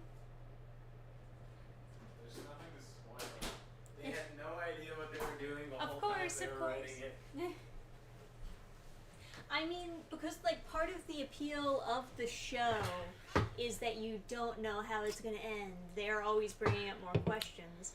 And it got a little bit out of control to the point where even when the show ends, you still have questions. It's incredibly easy to guess the ending, which is why after like 3 episodes, they were like on the news talking about their successful show.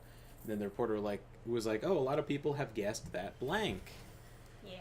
and is like, and then they go like,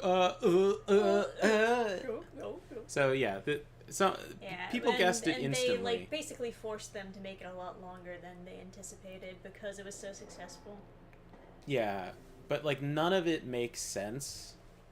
You know, like Sure, none of the yeah. show actually makes any sense. Like in relation to the ending. So you're kind of just like watching like a weird fever dream. Like there's a bunch of stuff that just doesn't really. You know what it kind of reminds me of? That anime Paranoia Agent. Where like it's keeping you like on the edge of your seat, but it doesn't have a satisfying conclusion for you.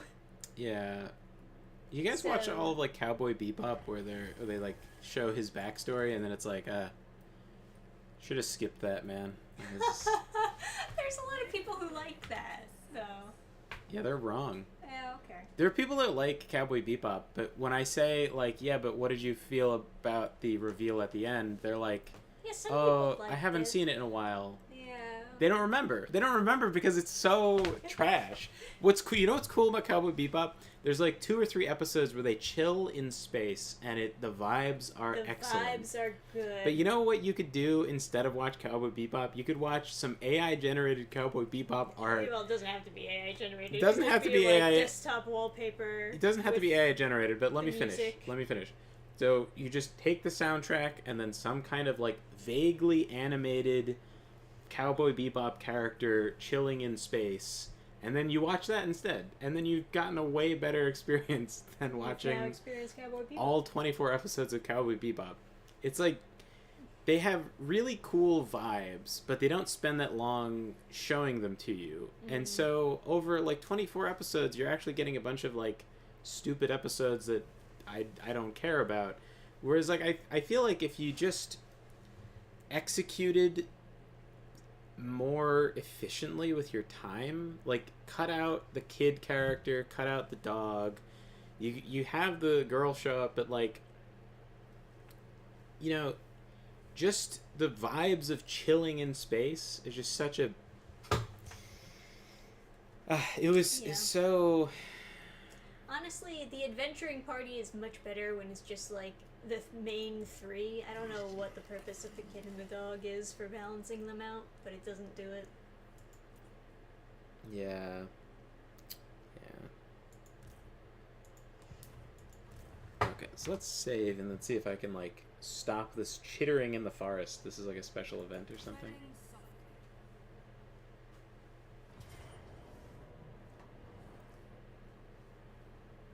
Doom. Plague Claw catapults. Do we have invisible guys? Oh, these guys look invisible. Okay, they are. Oh, no, they're not. They're not invisible.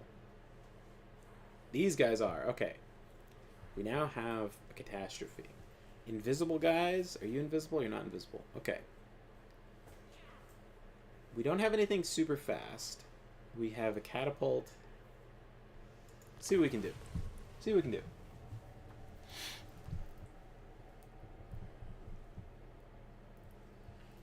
But yeah, they had something really special with Cowboy Bebop, and I don't want to say they squandered it, but like you had 24 episodes that could have been amazing, and And they were just okay.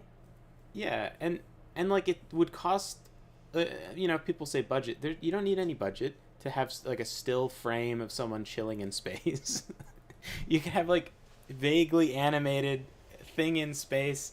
You could just have your writer write good dialogue. What is this? Yeah. Ambush, withdraw. Oh, I'm ambushing them. I'm ambushing them.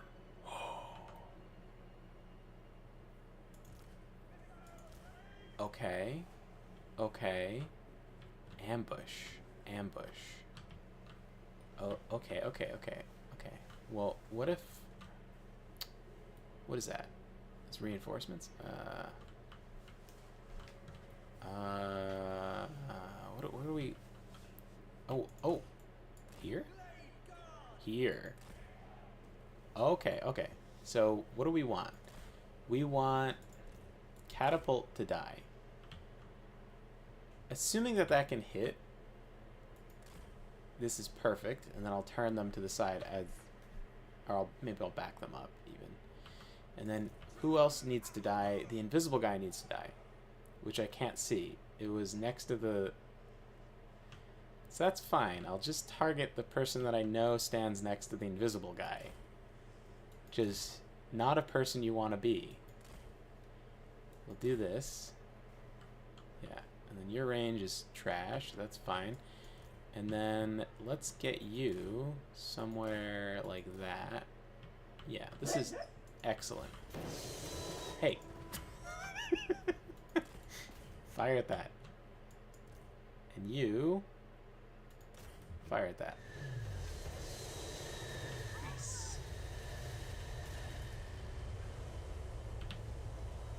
Fantastic.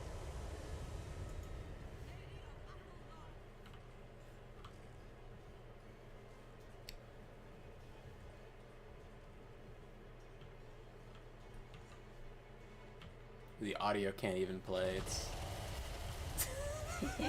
It's too much.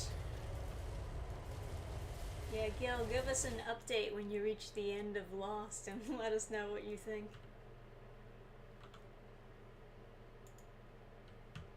Granted, I didn't watch any more than like the first and second season. Well, there were way too many seasons. As soon as they failed to explain the polar bear thing adequately, I was like, alright. Alright. We're dropping quality. Yeah, I was like, my brother watches all the slop shows. So like, My mom does too. She will binge shows like crazy.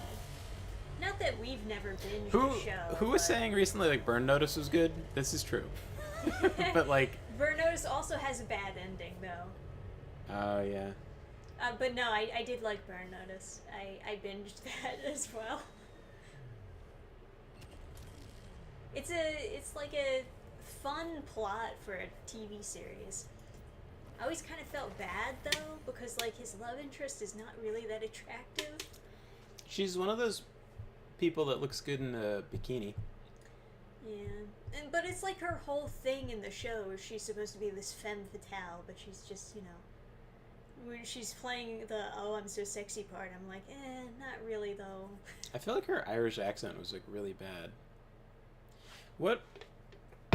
Is she? She was. It was like a weird kind of like writing where they were like, yeah, she's in the IRA or something, and it's like, are you sure? Fiona Burn Notice. What? Let's play some ethno guesser. Let me look her up. What even is She's she? like super. I remember her being like kind of. Oh, she the show. I'm like totally wrong. She like yeah, she is in the IRA. It's so fucking stupid. Gabrielle Anwar. So she was born in England. She's born in Surrey, England. I know that Irish accent sounded fucking weird. Okay. Anwar. What kind of last name is Anwar? Hold on. Let's see. Yeah, look at that Her face. father is Tariq. Tariq Anwar. Okay, so she's half. Yeah, she's half Indian. That's why she looks weird. Really? His father was an Indian Muslim. Yeah. Wow. Okay. And then her mother is Jewish. That's yeah. I would not have guessed that though, honestly. I remember always being like, man, she looks weird.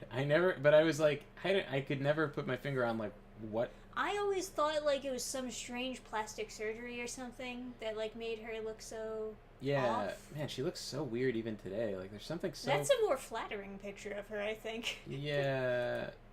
I don't know. She just has a weird face. Yeah, a little bit. It makes sense now, because that's a bizarre combination. She's like more attractive playing a mom role, not necessarily a femme fatale role. She looks like she would have handsome sons, perhaps. Oh, he like escapes, and then I have to beat him up again. Can I offer assistance? Heinous. I hear Person of Interest is really good. I've been wanting to check out Diagnosis and Murder for the longest time. I've heard about Person of Interest, never actually saw it. Gabrielle Anwar. It sounds like Nawa, the slur in Morrowind. Oh. They call you Enwas. Wow. That's subtle. the dark elf slur for anyone who's not a dark elf is an Enwa. Sure. Whatever. But yeah, Anwar is a weird last name.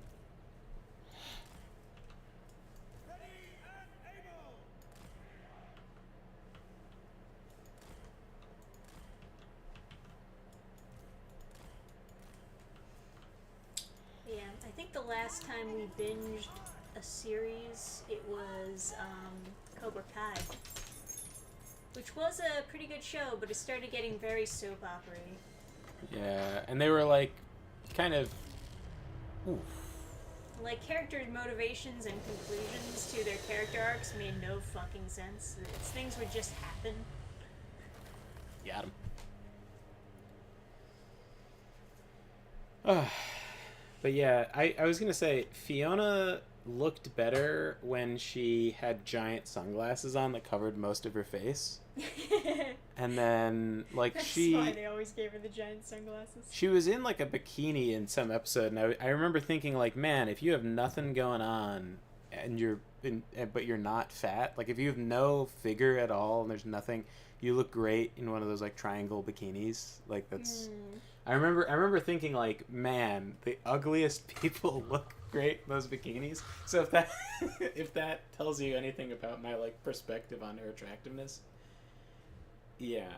I like that there was a consistent love interest in the show, but it's also a shame at the end because there gets a love triangle, right, where he starts getting involved with the like quote unquote evil blonde lady, right? I don't remember that at all. Yeah, that's the big finale. Is I just that like Sam Axe. he chooses Fiona over the blonde lady, and that's Oh, like a big conclusion. But the blonde lady is also like more attractive. So Yeah.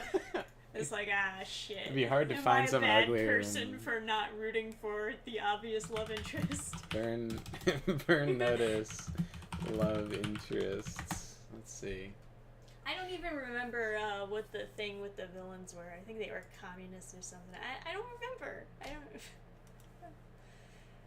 All I know is that like the ending was not very satisfying, and I didn't appreciate the love triangle thing. This guy is actually Irish, I guess, right? Born in Massachusetts, yeah. Single mother, so we don't know, I guess. But Every comment is saying, I didn't expect you to just cook this woman for 10 minutes. I'm sorry. Well, And you like I said, I feel bad about it, but I just thought that she wasn't right for the role. Because she doesn't look the part. Yeah. If she was playing a mom, she'd be perfect for that role, you know?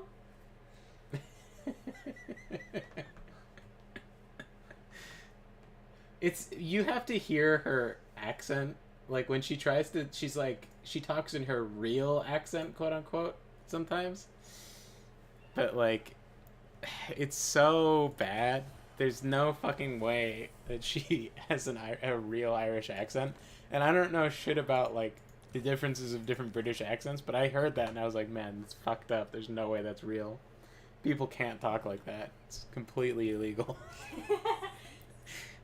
Not not in my America can you have such a fucked up way of talking. Yeah. And he also kills the other blonde love interest too, so it's like, Oof. damn. Not only rejecting her, but you're gonna shoot her too?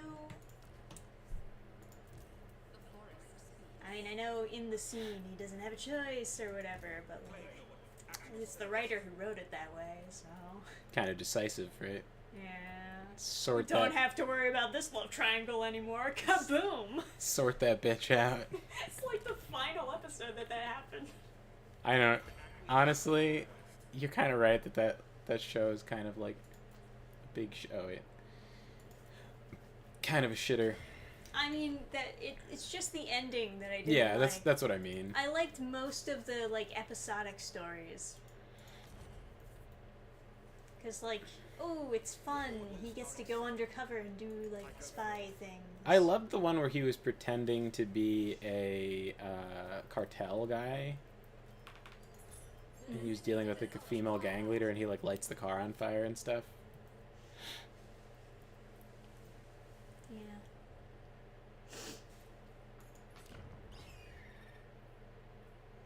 Those were some. Awaiting duty.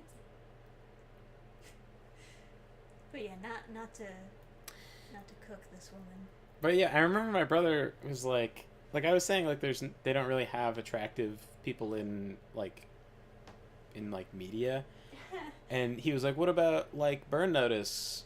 Fiona was like, what are you talking about? Like, are you insane? Oh my god. I'm sorry to the actress. Well, I was just like, what do you like? Do you? I was like, Brian, like, sit down. Do you actually believe she's attractive, or do you remember that the show played sexy music when she showed up, and so she's supposed to be attractive? Yeah, you have Are to you? imagine her being attractive. I was like, are you suspending your disbelief so you think she's attractive, or do you think? Mandela affecting. And then he's like, I don't know, and it's like, that means she's not attractive. That's like you've been psyoped into thinking she's attractive. Tricked by the music. Tricked by the music. Remember, what was it called, Doom 2, where they're like sexy lady on the floor when like the Oh yeah, girl the shows Indian up. movie. Yeah. That's right, Bollywood. Chuck Finley. You said Doom too. No, he said Chuck was all right. I don't think I finished it yet. Chuck Finley is Sam Axe's, aka Bruce Campbell's character's, like the oh god, what is it called? Not a pseudonym. His alter ego. That's like his version. He's like Gray Fox. Mm. Yeah. Going back to Cobra Kai, I didn't realize it had its final season. We stopped Alias. watching after season 3. Yeah, Alias is what I was looking for. Thank you, free comment. We did like.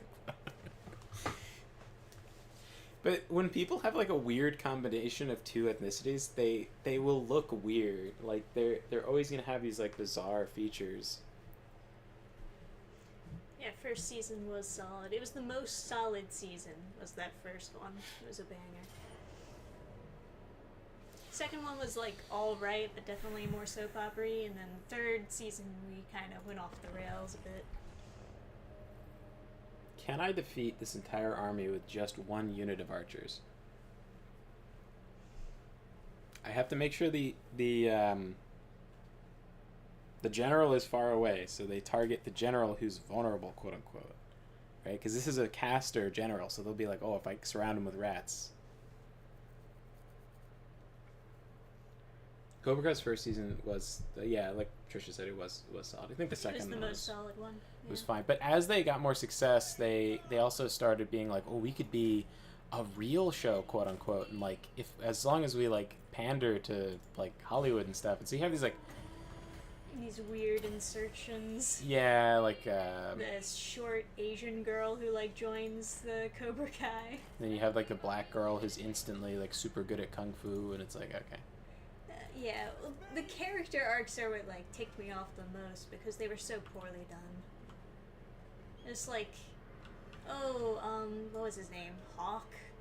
Hawk just like decides to be a good guy mid-fight, and it's like, what? It's not even necessarily like he was ever really a bad guy. Like the friend he was beating up was kind of a douche. I don't know. Yeah, and then after they make up with the friend, he's like, oh my god, they summoned fucking the rats on top of the Glade Guard again.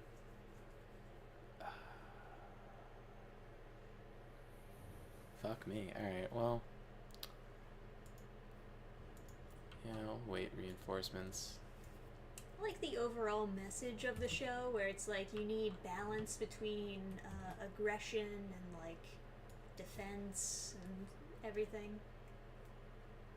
It's genuinely like, good Sure. solid stuff. I wish that they had continued to lean into that more instead of going soap opera-y. It's all about the love triangles and rectangles and blah blah blah blah blah. So, pretty sure it was making fun of Hollywood, or at least the stuff Hollywood uses to pander. So it was like playing to both sides is what it was trying to do, which is like, That's fine.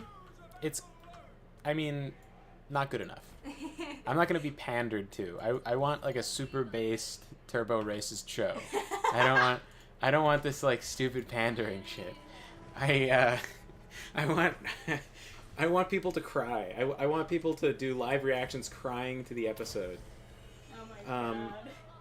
No, because they're like, No, I get it. when he makes up with his friend and they talk about like, oh man, I like nerdy stuff, man. I miss my nerdy stuff because I've been having to be mean to you. It's like, we should watch some Doctor Who. How is he the new Doctor? It's like, it's a she, and they're like, wow, awesome, a female Doctor. Whoa. Yeah, that was terrible. And it's like, no, like this is the least authentic shit on the fucking. Oh, I was trying to hide you in the forest, sir. This is gonna go exactly as bad as it went the first time.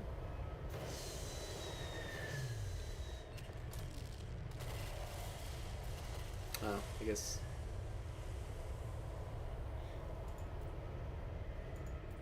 Yeah. And like that's another thing with like the Hawk character, that the girl he likes goes like lesbian on him or something. Very. And then very, his friend, supposed friend, like makes fun of him for it. It's like, you're shocked that he wants to beat you up now? Yeah. What do you... It's like, and then they have this like ridiculous looking fight at school, and they're like, there was a karate fight at school. It's all kung fu teaching is banned, and they're like, oh my god. Oh yeah, that's how like the second season ends, is like this huge fight at school, which I kind of get. They're literally. I think that the second season was actually trying to build up to that, so I kind of understand it. Yeah, but it was like, everyone acts like it's like this big serious thing, but I watched the scene, man. It looks retarded. Like, everyone trying to pretend to know karate, and they have way too many characters that cannot act like they know how to fight. And it's like, you're telling me that we're supposed to think There's this is a lot serious? of juggling, yeah.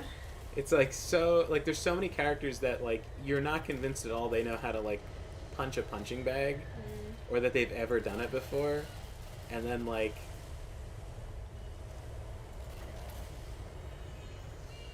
okay.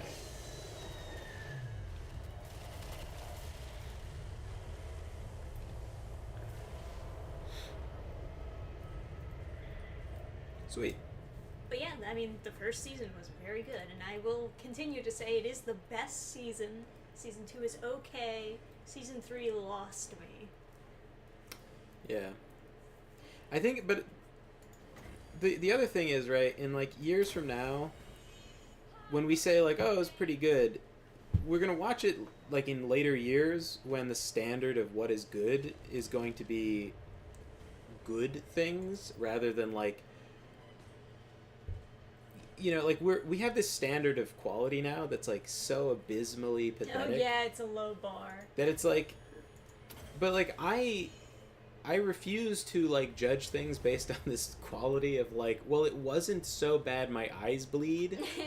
That's how people are with a lot of Netflix shows now, is like whenever something is not as bad as the last thing, they're like, whoa, it was so good. And it's like, well,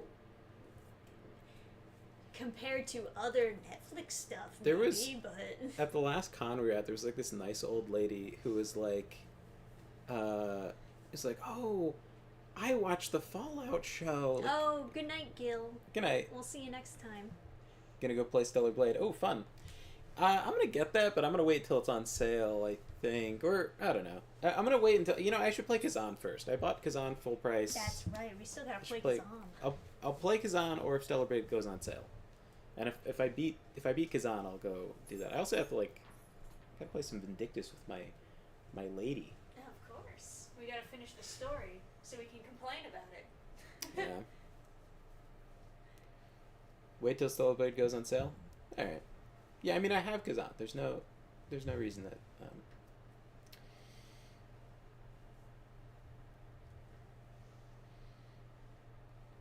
But yeah.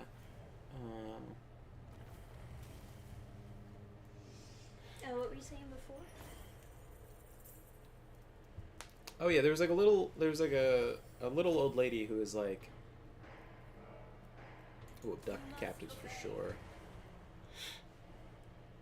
She was like talking about the Fallout. She's like, oh, did you watch the Fallout show? And I was like, I am so done with like pretending to be neutral on like woke stuff. I was like, there is nothing I trust less in this world than an adaptation of a IP that I like. There's no chance in the world that they wouldn't completely destroy it. And they're like, oh, it was, well, I haven't played the games. It's like, I'm sure it's bad. I'm If completely even positive. the games need grounded mods, then I think Yeah, I was like, they're kind of doomed from the get-go. people would bring up random shows to me at that con, and I was like so brutal. I was like, I cannot imagine something I would hate more than a AAA and an adaptation of a AAA IP. Like, are you insane? Like, every single person. There was like these. Yeah, you were just like, I don't trust anything new coming out. Don't recommend any of it. Yeah, there was like these people next to us were talking about the Witcher show or something, and I was like, you're out of your mind. That is the Yeah. worst. Like, and like because I don't know, I haven't watched the show, but people were telling me details about it, which just guarantee it's gonna be horrible, right? So, for example, there's something I discussed with them is like Yennefer in the show is revealed to be this like ugly hag in the very first episode, and she only looks beautiful, quote unquote beautiful. She's like an Indian lady who's supposed to be like this Eastern European like goddess, right? Yeah, they changed her a little bit in the show. Yeah, it's like I looked at her and it was immediately like, first of all, she looks soft. This doesn't look like Yennefer even a little bit, not even slightly. And like the depiction in the game is like fairly like accurate. She has like these kind of hard features. She's like has sharp features. She has fierce features.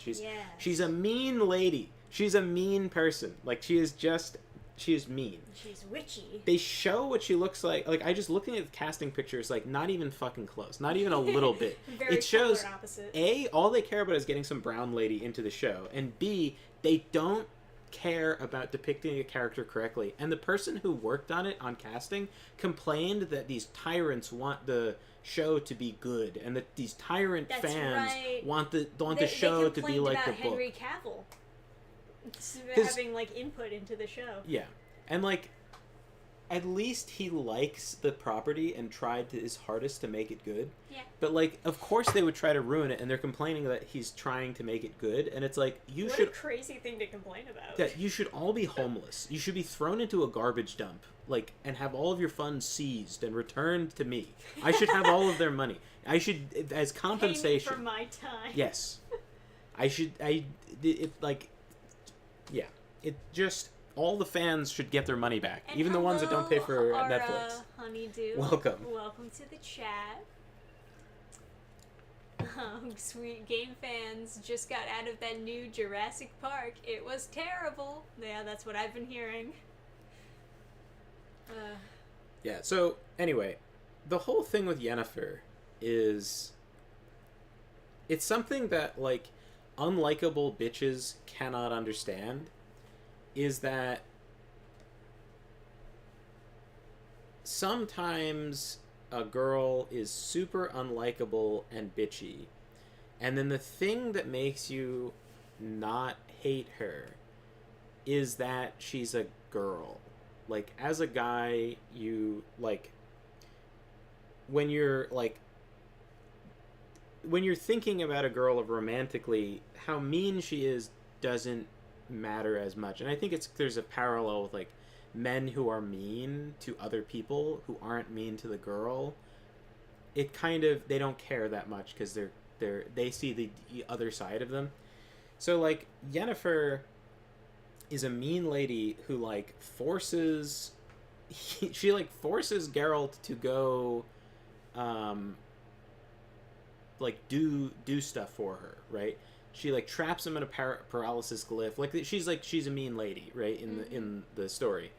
And then she, like, hypnotizes him into, like, doing stuff, and she, like, even threatens to, like, force him to she says, I could make you lick my boots. I could make you lick something else too if I felt like it. And so, like, she's a mean lady, right? She's a rapey lady. Yeah, she's a nasty, mean lady who mentally compels him to do a thing. And the show does not not only does not show that she's, like, a little rapey. It mentions, so the end of The Last Wish is that he makes the last wish and they never say what it is, but you can assume that he wishes for her in some form. And then when the book series that he wrote following the collection short story picks up, it makes this assumption, it implies the assumption. It doesn't actually, he never says what the wish is, but Sure. it implies further that he wished for her to love him or something.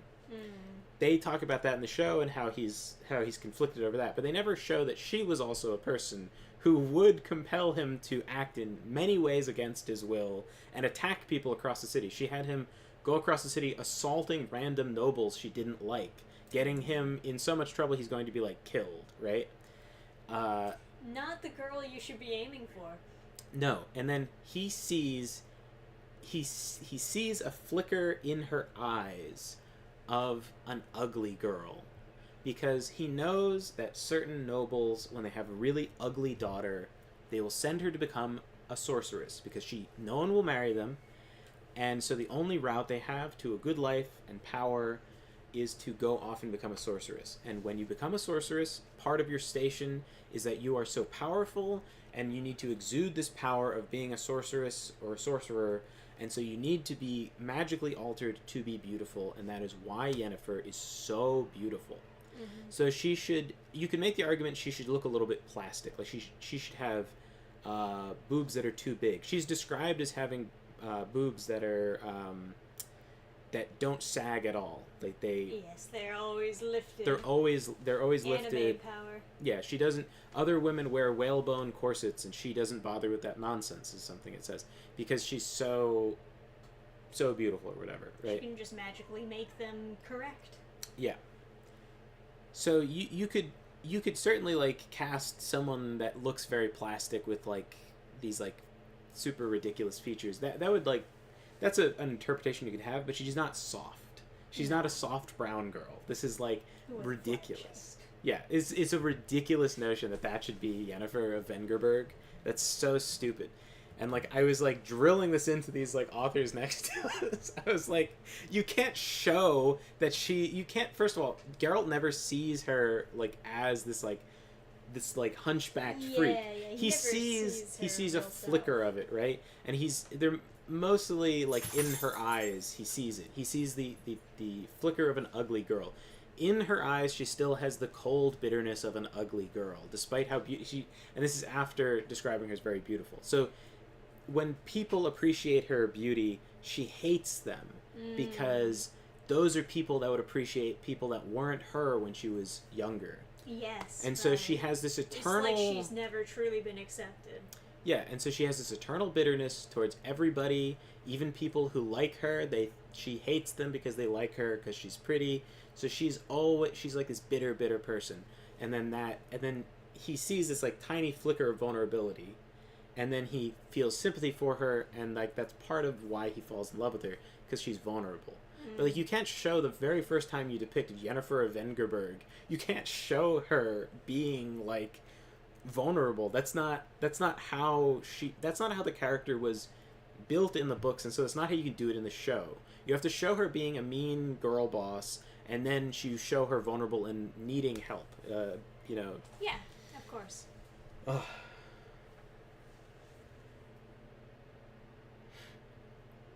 But yeah, I was like, these people were like, oh, I like this, and I was like, I fucking hate it. I was like hammering. It was like, they don't understand it. Like, Yeah. It's especially really difficult because you're a fan of the original books specifically, and a lot of other people are only ever watched the show or only ever played the games or some variation of that, and so they never really fully understand why you're upset about an adaptation.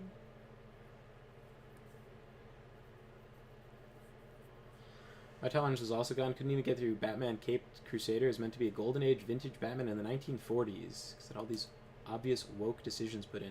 I'm curious, was that like a recent thing, or is that like an old thing? That was a recent thing. Oh. It wasn't that recent, but it's like more recent-ish. Really, the only thing that they're mimicking is like the art style of the old school just enough to trick you into watching it. But then like everything in it is like, oh boy, this is strange. Yeah, people did not like that show. The books are very Brothers Grimm universe heavy. Yeah. The Witcher books, I would say they suffer from being too cynical. Oh yeah.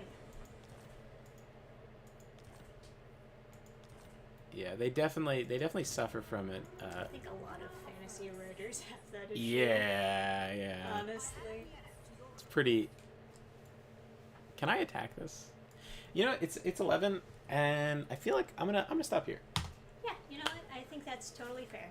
I don't know if you guys are bored of watching me nuke everything, but I think this is interesting, and so I want to continue this.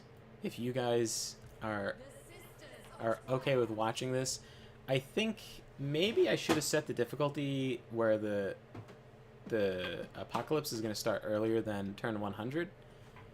I should have set it at its like minimum start date, like 50 turns in or something.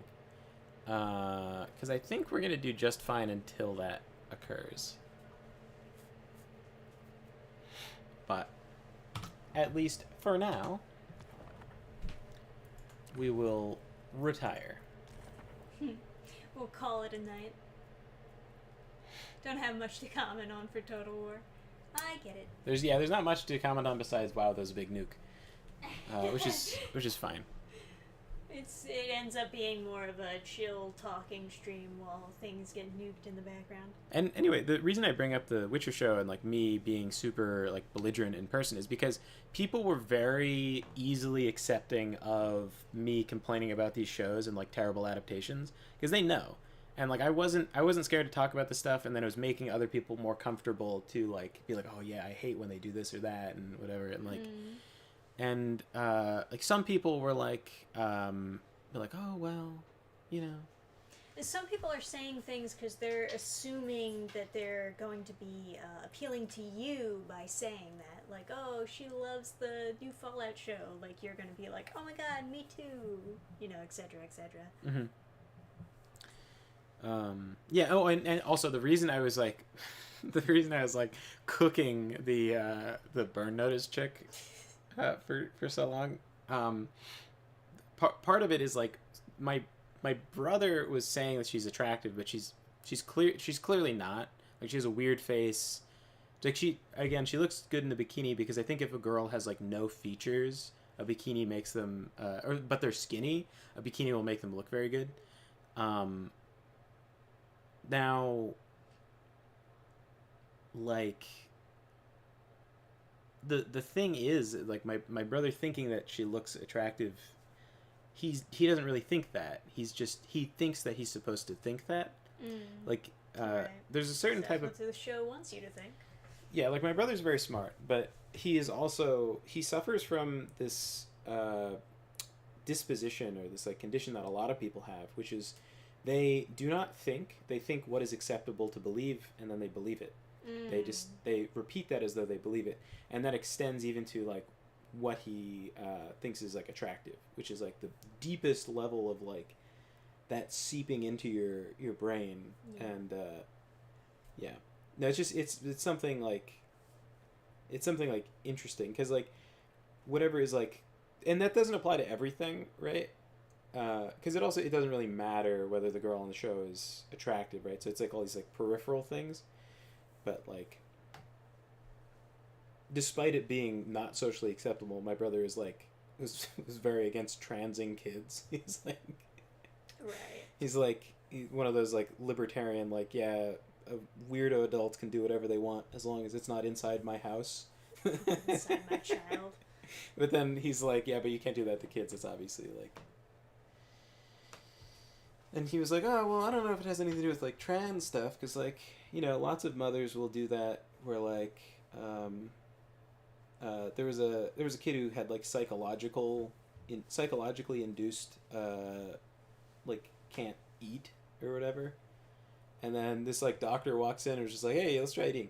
Like he was just super casual. It wasn't like, oh, would it be okay if whatever, like doctor just walks in and was like, hey, let's try eating, and he just like brings over like it's just, yeah, let's just do it. And the mother was like, whoa, wait, are you sure you don't feel psychologically unable to eat? So it's like one of those mothers. It's like weird. What is it called? Where they something Where by they project on their kid. something by proxy or whatever. Where they like they want the kid to be like sick so that they get like sympathy or whatever. So it's like one of the Munchausen by proxy. So it's one of those like situations where, you know, it's something like that, and then It is a thing, yeah. But yeah, I mean, when that extends, it's like I would rather them starve the kid all the way to death than like trans them. So it's just Mutilate them. yeah, because there's, you know, they might not grow up as tall, but from being starved, but you know, that's a problem too, right? Like the height thing is like for certain dudes it like devastates them their whole life. But don't blackpill. We have to end the Yeah, stream no, on I a know. positive point. Some people are like totally fine. It just doesn't matter. Some guys are just like, yeah, but then boobs are always in my face, so it's like fine. And then there's people like the Liver King. Yeah, Liver King never got over it, but you know, you could totally be fine. Because also the shorter you are, the more muscular you can be. So, like, because your body size for whatever reason, if you're shorter, it's easier to build up very big muscles. So all like bodybuilders are usually like 5'5", 5'3", something like that. So you have, especially in like a social media era where like people can't actually tell how tall you are unless you're next to something recognizable. So if you always take your pictures next to stuff that's kind of ambiguous, like a tree or something, you'll look like a jacked giant. So, Yeah, of course. you know, and then Find an extra skinny tree to pose next to. yeah, you could take a picture next to a sapling and people are like, oh my god, you're a Goliath. God. I got two that got shots their whole life to be tall because their dads were short. Both of them have man boobs now. Well, that's not good. Got shots their whole life to be tall. Huh. I've never heard of a shot to get tall. It's probably human growth hormone. that also makes you like jacked as fuck and like does something to your like organs. It's bad. Wasn't there also like growth hormones in school milks for a long time? Yeah. Yeah. It causes you. There's a couple things that cause people to like develop faster that used to be in food and that were like taken out. So people. So you extend the twink stage. All right, But I Kate, don't know. you heading out? We're heading Yeah. out too. So good night. Pituitary shots is what they were called, but it had the same effect as juicing steroids. Huh. Go get those games I brought up earlier. I Well, can't remember definitely them. should. The I scroll want to up. check out the Capcom beat 'em up bundle at least. Yeah. Yeah, I'll look at some stuff for sure. Cause like that's something we could play together. Oh yeah, put one of those Japanese desk trees. What is that? Oh, I can't remember now. The Oh yeah. bonsai trees. That's right. Yeah.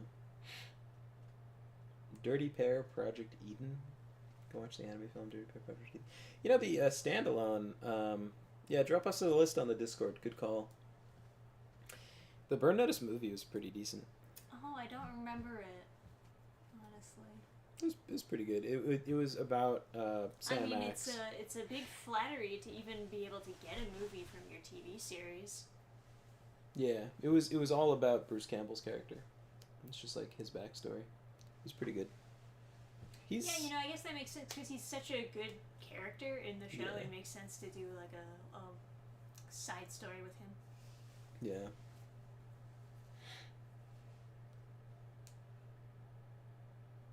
Yeah, I want to watch the original Spider-Man again. Yeah, that's People- next on our watch list. Yeah, people were talking about it recently, and so I'm like, maybe I should watch that again. Maybe I should watch like stuff that I've already seen. That's good. The first two Spider-Man movies, they were masterpieces. Yeah. I'm like listening to some like audiobooks recently. Oh, I gotta get back to the Chronicles of Prydain too. I was listening to some like Lovecraft stories that I've never listened to. Oh, I should probably do the Shadow over Innsmouth too, because I haven't done that one, and I know that's a super popular one.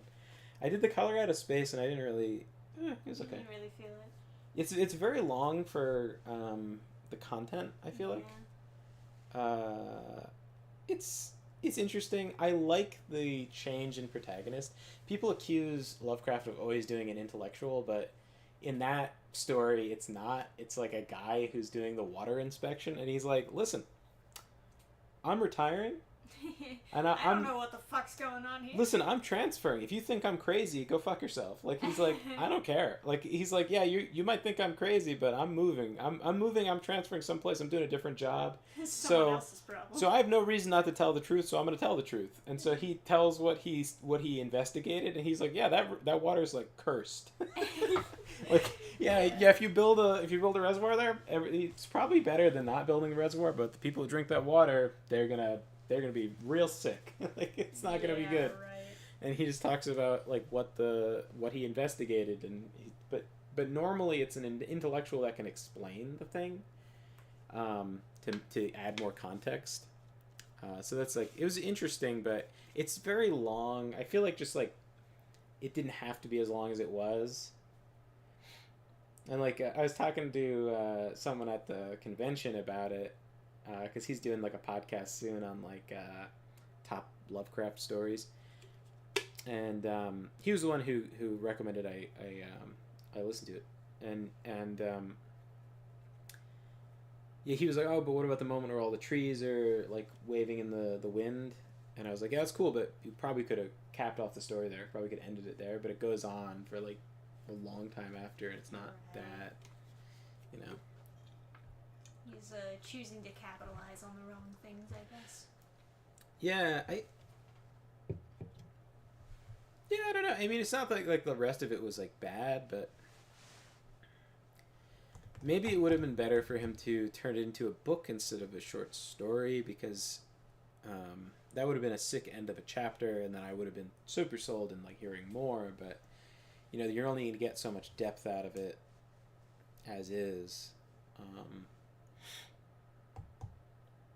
Yeah.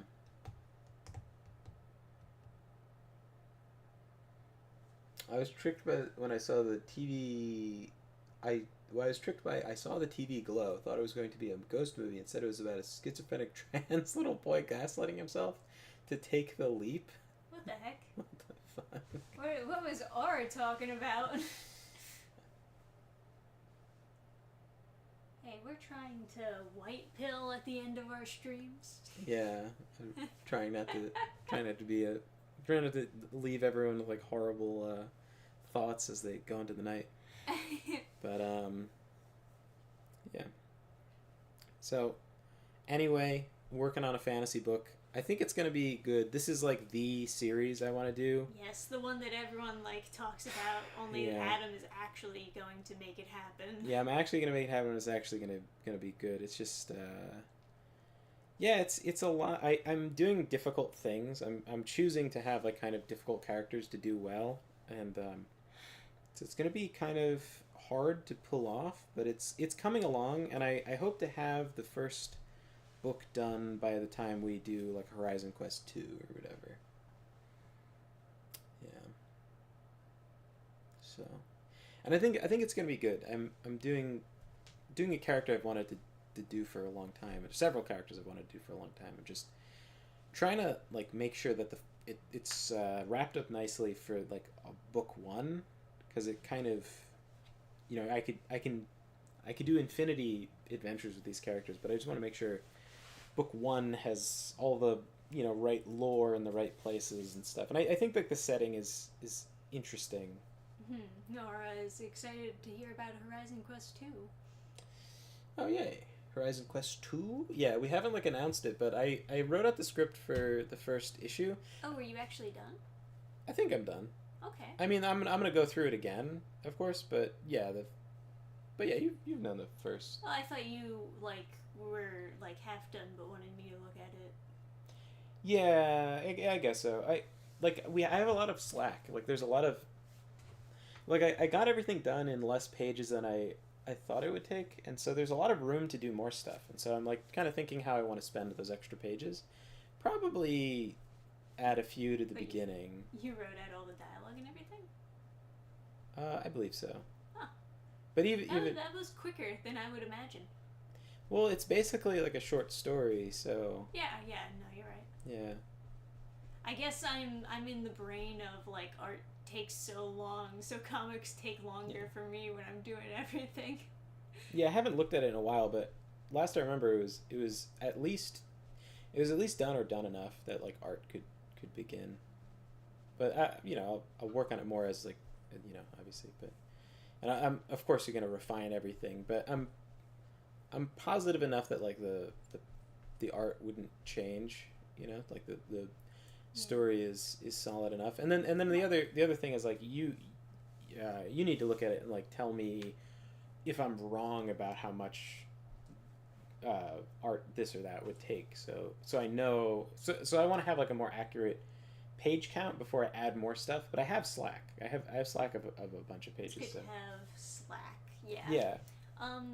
The only thing that I would worry about if we do a dual campaign with like book 1 of your fantasy Yeah. novel series and then like book 2 or issue 2 of Horizon Quest is like they're both 2 series, and Yeah, you don't want either of them to overshadow. Yeah. the So other. I mean, I don't have to put it on the campaign or anything. It's just I want to have it done. No, I get it. I want to have it done by then at least. But yeah. In general, it's just good to try to consistently be putting out books so that people can remember that you make them in the first place. Yeah. I like how you guys have a book on both ends of the fantasy flavors, dark and light. Huh, Yeah. They're both kind of, you know. Well, so it's Slayer. Well, because people like enjoy both. Yeah, so Slayer in the White Valley is kind of both combined into one book. Because it's a very like, oh, you're probably talking about Reaper. I think he was talking about Reaper and Horizon Quest. Yeah. I would assume, but yeah, because Reaper are dark fantasy, and then Horizon Quest is like classic adventuring party high fantasy. Yeah, so Slayer in the White Valley has lots of like gritty scenes, and it's like very like edgy in not edgy, but like, you know, it's like it's brutal and visceral in places. But I also put the, you know, the romance in there, so it's like not it's not it's like a balance of the two. I mix romance and violence. So I think it's you know, a fusion of the two. I'll do a different kind of cover for the fantasy series because people who have too many chromosomes, they look at the cover and they're like, but there's like a romantic scene depicted on the cover, so therefore it must have it inside. And it's like, no, there's words inside that I wrote, and there's a picture that another guy drew, and I put it on the cover. Yes. So like some people just can't handle it that there's like something romantic on the cover, like they're just too retarded. So Well, also there's a lot of romance in the fantasy genre these days, so I think people are just like very used to seeing it as well. yeah, it's like a little seam at the top of the perfect. My autism has been allayed. Perfect, yes. But yeah, I also got to work on like a writing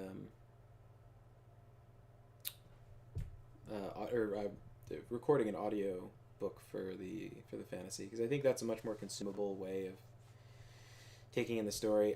I think Treading Water would not work at all as a audiobook. I just don't like it as an audiobook. I think it just wouldn't. Really? Even if there was like another voice reading it? I just don't think the writing lends well to being read out as an audiobook. Interesting. Like I wrote it to be read, not to be heard. That's just you obviously would write differently if it was going to be a spoken story, and I just didn't write like that. I wrote like someone's going to read it in their head, which is how people, you know, read stories. So it doesn't have this like quality that lends itself to like oration. Like when I did the preview chapters, I hated it. I hated how it sounded, but it's not that I hated the writing. It's just I don't think that it makes sense to be like spoken to someone in the same way that like there's just obviously writing you would write to be spoken. Like, first of all, anything in first person is this type of format that everyone is so used to hearing as a story, is people just speaking to you and telling you a story. And then like stuff that's more passive voice is obviously better for audiobook. And Conan stories are really good in audiobook. Yeah, and that's all passive voice. Yeah. So it's like it just doesn't work as well as an audiobook. So R says, just promise to aim to exceed expectations and not subvert them.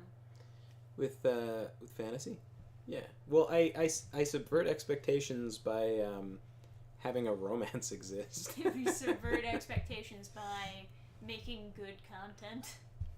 Yeah, that's a good goal to aim to exceed expectations, not subvert them. It's like a good